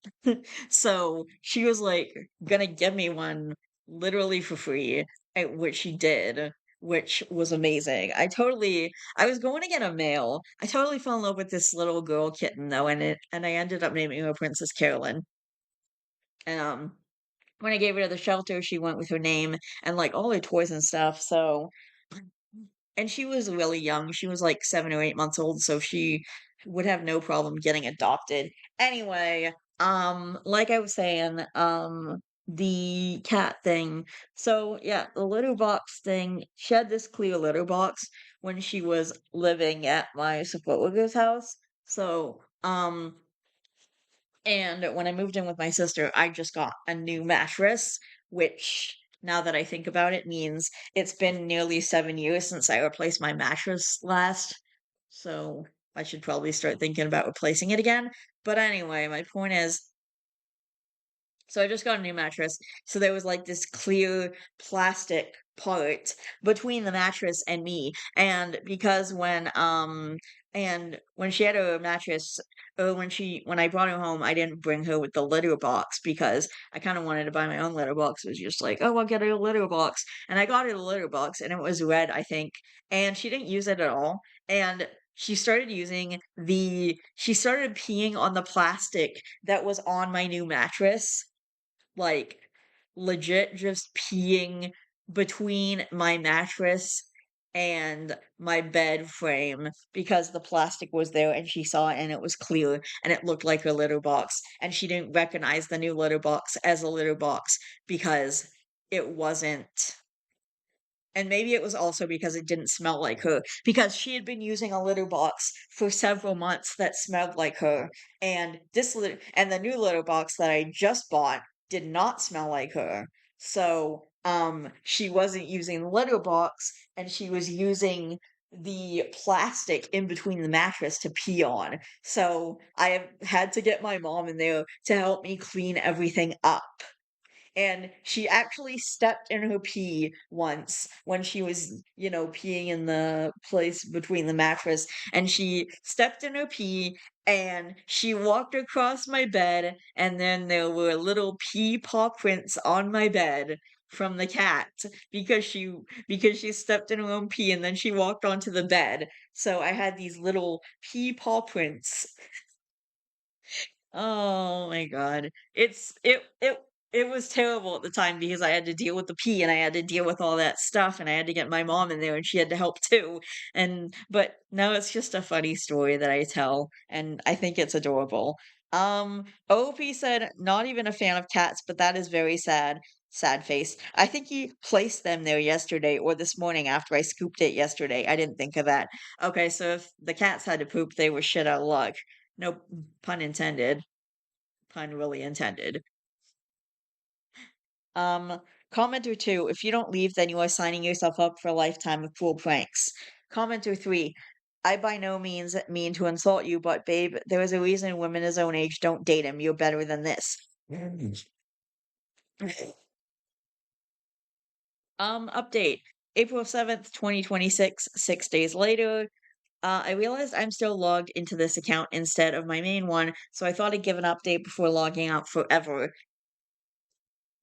I have officially moved out back to my parents' house, and they're very, very glad I'm back.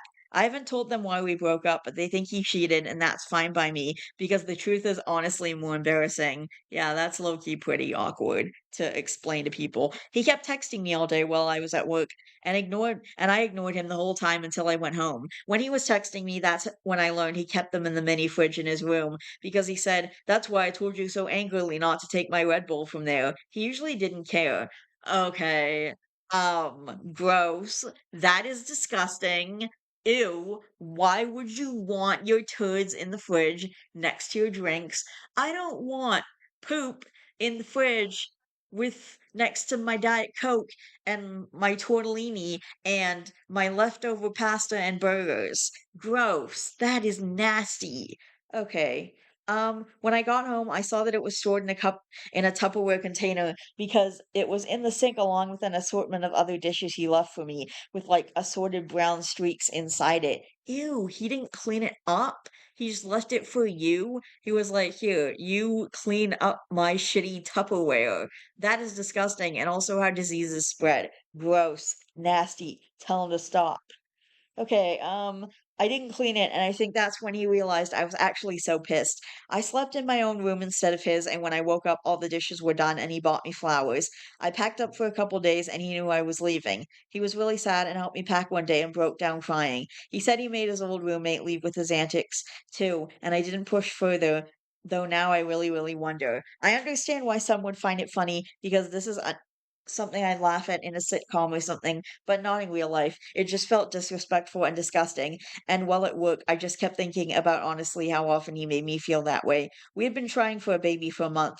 Dumb at my age, I know. And I was thinking about him talking to our future son or daughter like he talked to me sometimes and just felt this full body cringe slash chill. It's interesting how our minds work when it comes to like, oh, this is hilarious in a TV show, but I'd hate it in real life. Like, when there's a joke that you really enjoy in a TV show, but in real life it's bad because, it's fiction and fiction is different from reality. So you enjoy things on TV, but you wouldn't enjoy them if they happen in real life. It's pretty interesting. Like, I'm fine watching all my medical shows where people like operate and there's all the blood and stuff, but I would have a problem with that if it's in real life. I think it's gross in real life. Like, It's just pretty nasty and I don't like it in real life. And I can't explain why my brain does that. Like, why am I fine with watching this on TV, but in real life I would have a problem with it? And the only thing I can think of is because I know it's fake. It's pretty wild how our brains do that. Like, this is fake. My brain can make the connection that this is fake. Therefore, this does not bother me. This is real. My brain can make the connection that this is not real. Therefore, this bothers me, even though it didn't bother me when it was fictional. Um, okay. To everyone that thought it was a prank from me to Reddit for April Fools, what would I gain from that? I have more karma on my main just for sharing pics of my Tamagotchi collection. I know it doesn't matter overall and that someone calls every story fake, and I do that too. It's good to suspend your belief when reading things on Reddit, etc., but it still kind of hurt my feelings like I felt I had to defend myself. When I got home, by the way, it was already cleaned up by him, otherwise I would have gotten a picture. I wish I did when I first saw it, and I regret not doing it so much, but I wasn't thinking of that in the moment. Anyway, yeah, we are breaking up. Editor's note: OP did not leave any comments here in the update. Top comment: the fact he left his poop smeared Tupperware in the sink for you to clean up was intentionally done to upset you. He knew you were mad. He wanted to keep prodding you. Think about it. That Tupperware wouldn't have a use anymore. He wouldn't use it again, neither would you. Cleaning it would be useless. It belonged in the trash. That was trash, and he put it in the sink to fuck with you. And it shows the prank was never a prank. It was abuse.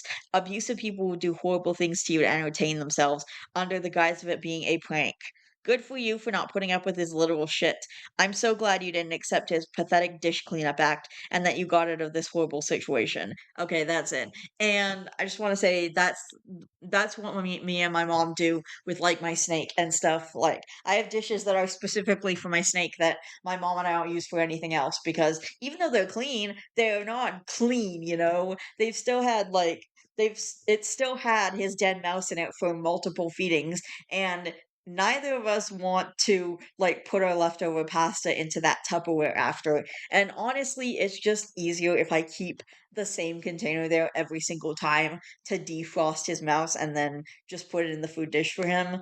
Because I don't know if I told this story before, but I mean, it's kind of hilarious now because he was fine. It wasn't hilarious at the time.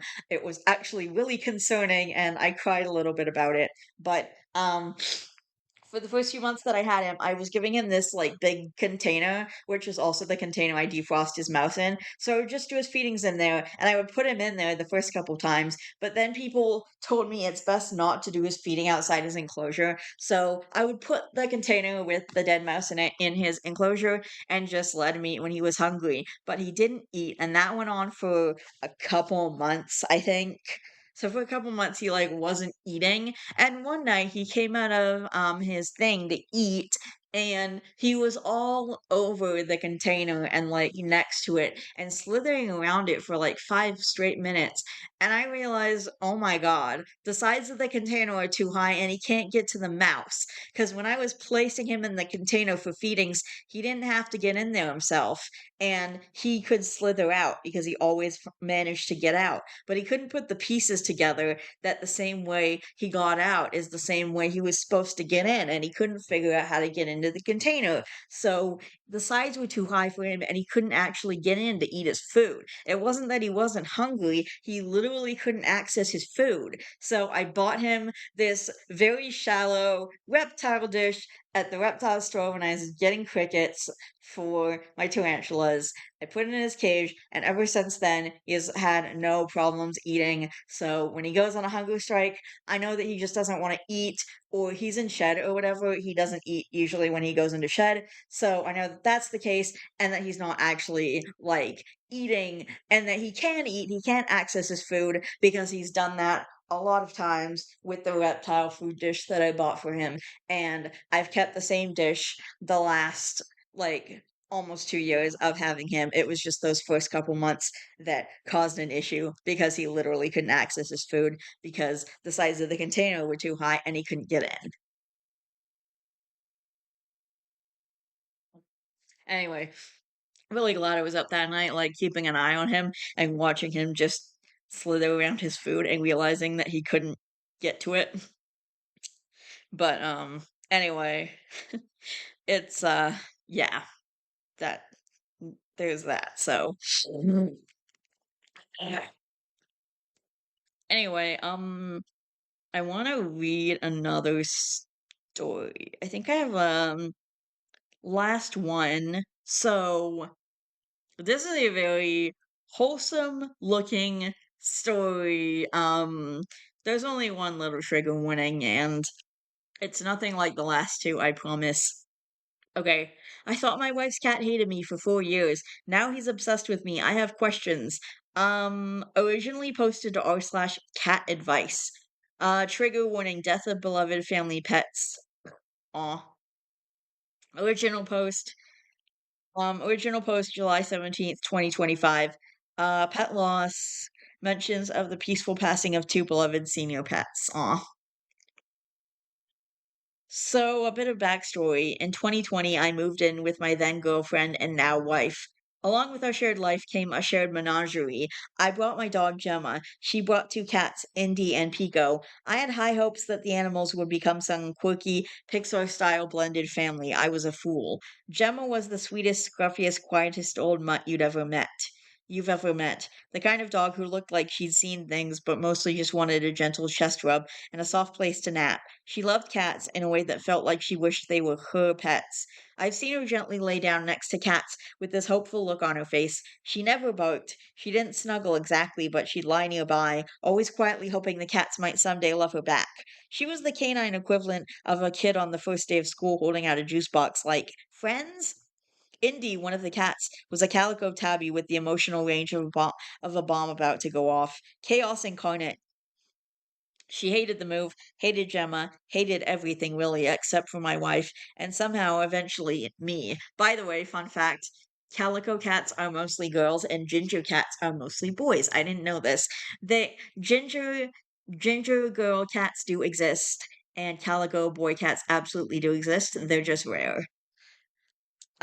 Anyways, for the first year I lived there, she refused to come down to the first floor. Eventually, she came around to me, but she never stopped treating Gemma like an unholy menace. Even once she started hanging out downstairs, she'd travel across furniture and windowsills, just like a tiny fluffy assassin avoiding pressure plates, just to avoid setting paw where Gemma might have breathed. Poor Gemma had to give up on her dream of having a cat buddy real fast after getting swatted undeservedly too many times. And then there was Pico. Pico is a large orange tabby with the emotional resilience of a wet loaf of bread. Anxious, clingy, and this is important, he had absolutely no time for me. He was a sad fat boy who lived only for my wife. He didn't like me. He tolerated Gemma. He hated cuddles unless they came from his chosen human. If my wife closed her office door, he'd cry like the Romeo understudy in a high school drama class. He'd side eye me like I was the guy she told him not to worry about. We had an understanding. I existed and he pretended I didn't. Congratulations, OP. You are the spare human. So that was our house for years. Gemma trying to just exist peacefully with the dying hope the cats might one day accept her. Indy radiating murder vibes, or snuggling my head with begrudging affection. Pico ignoring me with great enthusiasm. It was an uneasy truce, but it held. 2 years ago, Gemma passed peacefully at age 16. We were gutted. A few months later, Indy, who had slowly warmed up to me over time, decided I was her person. She got clingy. She'd caterwaul when I left, sleep on my chest, my head, my back, wherever she could drape her angry little body. Full gremlin energy, but affectionate. Recently, Indy's health declined. Ah, she had a worsening heart murmur, and about a month ago, we made the difficult decision to let her go gently. She was 17. We were devastated all over again. Aw, that's sad. And then immediately after Indy's passing, like within a few days, something shifted. Pico changed. Suddenly, the cat who had ignored me for 4 years suddenly became obsessed with me. He sleeps with me at night now, rolls over for belly rubs like I'm some kind of feline massage therapist. He insists on being in my office all day. If I go back to bed, he climbs in and snuggles up like I'm the last patch of sunlight in the universe. He wants me to feed him now, and he'll ignore my wife, his actual person, to come bop my chair and demand attention. Then he purrs like a dying lawnmower and looks at me with the kind of absolute absolute adoration, usually reserved for cult leaders and those who open cans. We didn't change our routine. We didn't rearrange the house. My wife is still very much present and fully available for cuddles, but Pico is acting like I'm his long lost soulmate and he's making up for lost time. Oh my god, that dog. That dog is very loud. Ugh, okay. Which leaves both of us, me and my wife, completely baffled. I have several theories. One, Indy bullied him into keeping his distance, and now that she's gone, he's free to pursue this forbidden human romance. Two, he's grieving and somehow senses I'm grieving too, but it feels less like let's heal together and more like rub my belly, grief monkey. Three, this is a long con. He's softening me up for something. I don't know what. He's terrible at being a cat, so probably not murder, but definitely something. Um, The shift has been the shift has been instant and total. I feel like I'm living with a completely different animal. Nothing else has changed. My wife is still here. She is supposed to be his person. Now apparently I am. Has anyone else had a cat pull this kind of emotional U-turn? I feel like I'm living with a completely different animal now. I mean, I'm not complaining. He's a great cuddler and he's terrible at being a cat, but that's sort of charming in its own right. And that's sort of charming in its own right, but I feel like I missed something here. Is this normal? Is this grief? Is he just now realizing I give excellent belly rubs, a glitch in the cat matrix, or have I been a mark all along? Relevant comments. He misses Indy and Indy loves you. Indy loved you. He's reaching out. And OP says, I desperately want to believe this, and you may very well be right. But I've been so suspicious of his motivations that it's hard to trust this sudden wave of relentless adorableness. It feels like it could be nefarious, or at the very least, deeply selfish, which, in all honesty, I respect. You get those belly rubs, peaks. If this turns out to be a fully coordinated emotional assault, I will be in awe of the long game. I do want to reinforce that it never really seemed like the cats get along, which is why I have a hard time believing he's grieving in any classic sense. Indy barely tolerated him any more than she tolerated Gemma. I once caught them sleeping on the same bed within inches of each other, and it was such a rare event it became a household breaking news. We discussed it all afternoon like a panel of cable news pundits trying to fill airtime during an election cycle. To be fair, though, maybe Pico would have preferred a more peaceful, interloving household. I imagine he misses Indy in the way that the Stockholm hostages miss Jan Erik Olsen. Someone else says he's grieving and wants to make sure you are okay. Cats are odd like this. It's probably the new normal now. I don't. Indy was bullying him. It's more likely that he is missing Indy and you remind him of her. OOP says, I can promise you she most definitely was bullying. She bullied all of us. That was her love language. It was also her method of establishing her monarchy. She didn't gently coax me into cuddles. She would caterwaul and screech until I followed her to the chair or bed she had chosen for our shared comfort. She would occasionally go out of her way to surprise swat Gemma, just to remind her who ruled the realm. And if she realized Pico was even in staring distance, she would flip the entire fuck out. Indy was absolutely a bully, but she was our bully. In all seriousness, though, I do hope that this is the new normal. Pico is very squishy, and I like giving him belly rubs. If he pulls this rug out from under me, I will be absolutely destroyed. Hmm. Okay. Sorry, guys, I got a sudden text that my mom was coming home and I had to quickly wrap up the video, but I'm here for part two. Uh, okay. I'm here for part two, which is the update, which is August 23rd, 2025, 5 weeks later. It has been over a month since I posted about this situation, and I can tell you, I'm slowly going mad. Many of you responded to that post, alluding to some version of the theory that Indy, our cat who recently passed, had claimed me as hers and that she had kept the other cat, Pico. I thought I could share some pictures of him this time. Aww, he's such a beautiful ginger orange boy. Okay, I'll try to remember to attach the pictures to the back of this video. From me. I've now come to believe this may be true, the way not in the way you all thought. I think she was protecting me from him. One might even say she did it for his own good.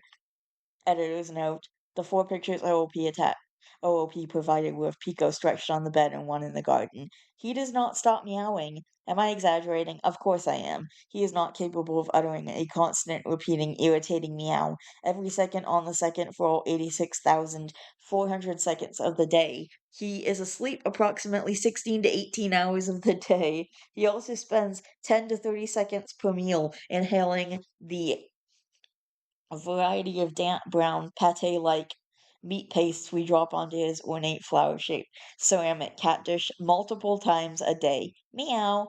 He is capable of keeping up that unrelenting pace of meowing for several consecutive minutes, sometimes as many as 15 of them, my personal best in resisting his unsiren-like call, bundled together into an episode of mind-eroding sonic torture. It is not loud. No, it is worse than loud. It is like a psychic lance to the skull, as though someone is tapping on the blackboard of my mind with chalk dusted fingers, little scratches of nerve wrenching shocks to my cerebellum, cerebellum, over and over and over again. Meow, meow. I've asserted some of the meanings of his belligerence. The purposes of these verbal assaults are many. Here are just a few of the reasons he has decided to employ this persuasion technique. He would like his breakfast approximately 3 hours early, at 5 a.m. He would like a second serving of breakfast. He thinks he can convince whichever one of us didn't serve him breakfast that he hasn't had breakfast yet. He would like some of my breakfast. He would like lunch now. Yes, he has recently decided he would like lunch. He is thirsty. He of course has a massive cycling water bowl, but it seems he must announce when he is heading off for a drink. He would like an afternoon snack. He would like my afternoon snack. He is wondering if he can have some of our dinner. He would like his own dinner. He would like my wife to stop singing. He would like to be pet. He would like to be drawn into a cuddle and pet. He would like to be drawn into a cuddle and pet at 1 a.m. He would like to be drawn into a cuddle and pet at 3 a.m. He would like to have a post breakfast cuddle. He would like to have a post dinner cuddle. He would like to be elevated onto the bed. He would like to be de elevated from the bed. Here are two things he does not utilize this skill for, warning us he is about to vomit a hairball or his dinner onto the bed, letting us know he has failed to reach the litter boxes and has instead opted to poop on the stairs. Gross. Meow, meow, meow. And finally, to explain the elevation points and the yet unmentioned and most egregious use of this newfound misuse of his vocal powers, I must explain that my desk where I work most days is in a cubby in our bedroom. Directly behind me is our marital bed, which, in his ascension and self crowning as king of this domain, he has claimed as his royal throne. Yes, there are stairs installed at the end of the bed. Yes, he is perfectly capable of using them. But no, he does not lower himself to such indignities when his human powered elevation device is present. To be clear, I am that human powered elevation device, not my wife, not any other nearby human, just me. Meow. And this leads us to the newest and most heart melting, yet infuriating implementation of his royal declarations, begging for my attention, not just my attention, but a very specific form of attention that he bypasses my wife for entirely. She cannot perform this task. Apparently, only I can.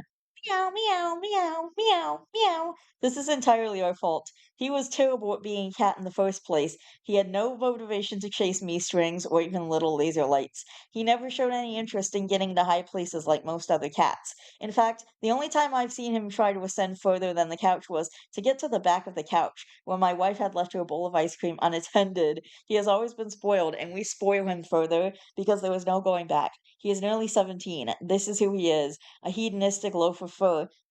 Meow, meow, meow, meow, meow. Even as I write this, he is pawing at the back of my chair, demanding that I perform my duty. That duty? Belly rubs. It's not just any old belly rubs. He likes when I grasp him firmly but gently, press my head against him, and flop him down onto his side. A gesture that began out of pure frustration. After being interrupted for the seventh time in an hour, I pressed him to the bed and gave him a fury-fueled belly rub as reclamations for his bad behavior, only to have him start purring loudly, the same way he used to purr for my wife when she would relent and let him cuddle her in the wee hours. A purr I once interpreted as a petulant, performative, dramatic cat version of "See, fat man, she loves me more." Meow, meow, meow, meow, meow, meow, meow.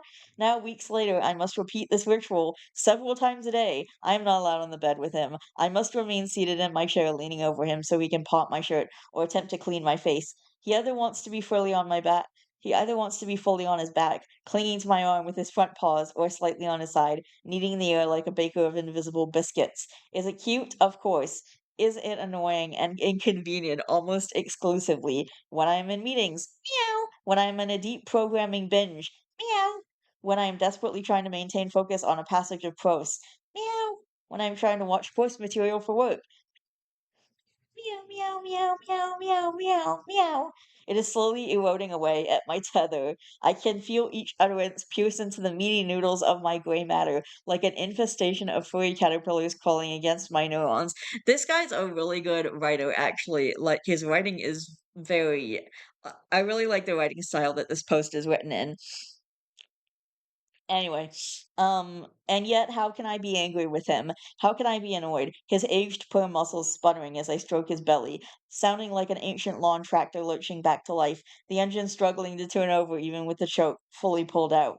The kind of noise you hear before some bristled old man in a plaid shirt with a yellowed mustache says, "You can't just cold start him, you gotta warm him up first." Sometimes I try to reestablish my grasp of reality by including these mewlings in conversation. Meow. Sorry, I didn't catch that. Meow. No, it's not time for dinner yet, buddy. You wouldn't talk to your mother like that. Meow. It's not okay to use that kind of language in this house. Meow. Seriously, where did you learn that word? It wasn't from me.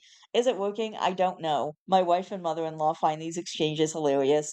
They don't realize this is my last-ditch effort to keep my sanity. I don't think it's working. I am losing it. He never stops until he gets what he wants. Any sense of autonomy I had as an adult has rotted away. I no longer feel in control of my day, let alone the idea of having any say in my destiny. I have no choice here. I must comply. I can only choose to endure or comply. There's no relief from it. I have no mouth, but I must meow. Is this why we often jest cats? Is this why we often jest about cats owning us? It doesn't feel so funny anymore. It feels horrifyingly, viscerally, unerringly true. I once believed I was terrorized by the other cat, her machinations and demands feeling pointed, but now I wonder, have I been inherited, passed like a crown from one master to the next? Is this orange monster my Joffrey? I can feel myself coming unglued at times, and the conversations take a darker turn. I'll turn to my wife and say, listen, I'm not 100% on the translation, but I'm pretty sure he's saying he's tired of it here, and he'd like to be taken to the shelter to find a more extravagant home, something more suited to his proclivities. Or, I'm pretty sure he just said it's time to cut the apron strings. He's ready to get out there, get a job, and find a place of his own. I think we should support him in gaining his independence. Or, Pico tells me he's interested in taking up lake swimming. She finds this less funny, especially since I've repeated them enough that she now warns of severe consequences if I even think such a thing.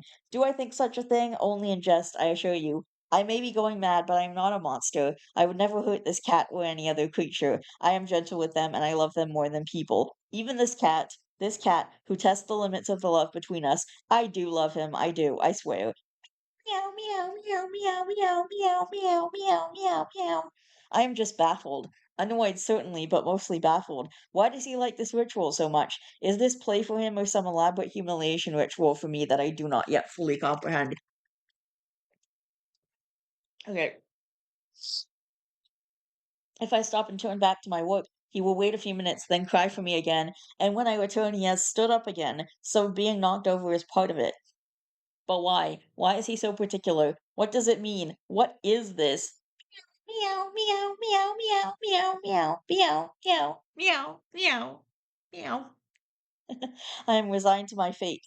I will act as his personal elevator and I will serve him his rubs of the belly. I do, and will find mental fortitude and emotional sustenance as he enjoys my attention. I will let my heart melt as he grasps my arm, or when he paws my shirt, or when he makes his air biscuits. But why are the air biscuits he makes so slow and so delicious? And there's a picture of the cat stretched out on the bed. Oh my god, he's so adorable. He's so gorgeous. I have no mouth, so I must meow is my new favorite. That's flare material. Half this post is flare material. Okay, so that's the post. Oh my god. I think that was a really good way to end off this video. Like, this has been the longest video I've done in a while, and I want to say I love and appreciate every single one of you guys. Please don't forget to always be yourself. You are valid, and I don't remember the rest of my outro. I love and appreciate every single one of you guys. Please don't forget to always be yourself. You are valid. Don't forget to be good to yourself and to others. and to your cats and other animals, and I will see all you guys in the next video soon.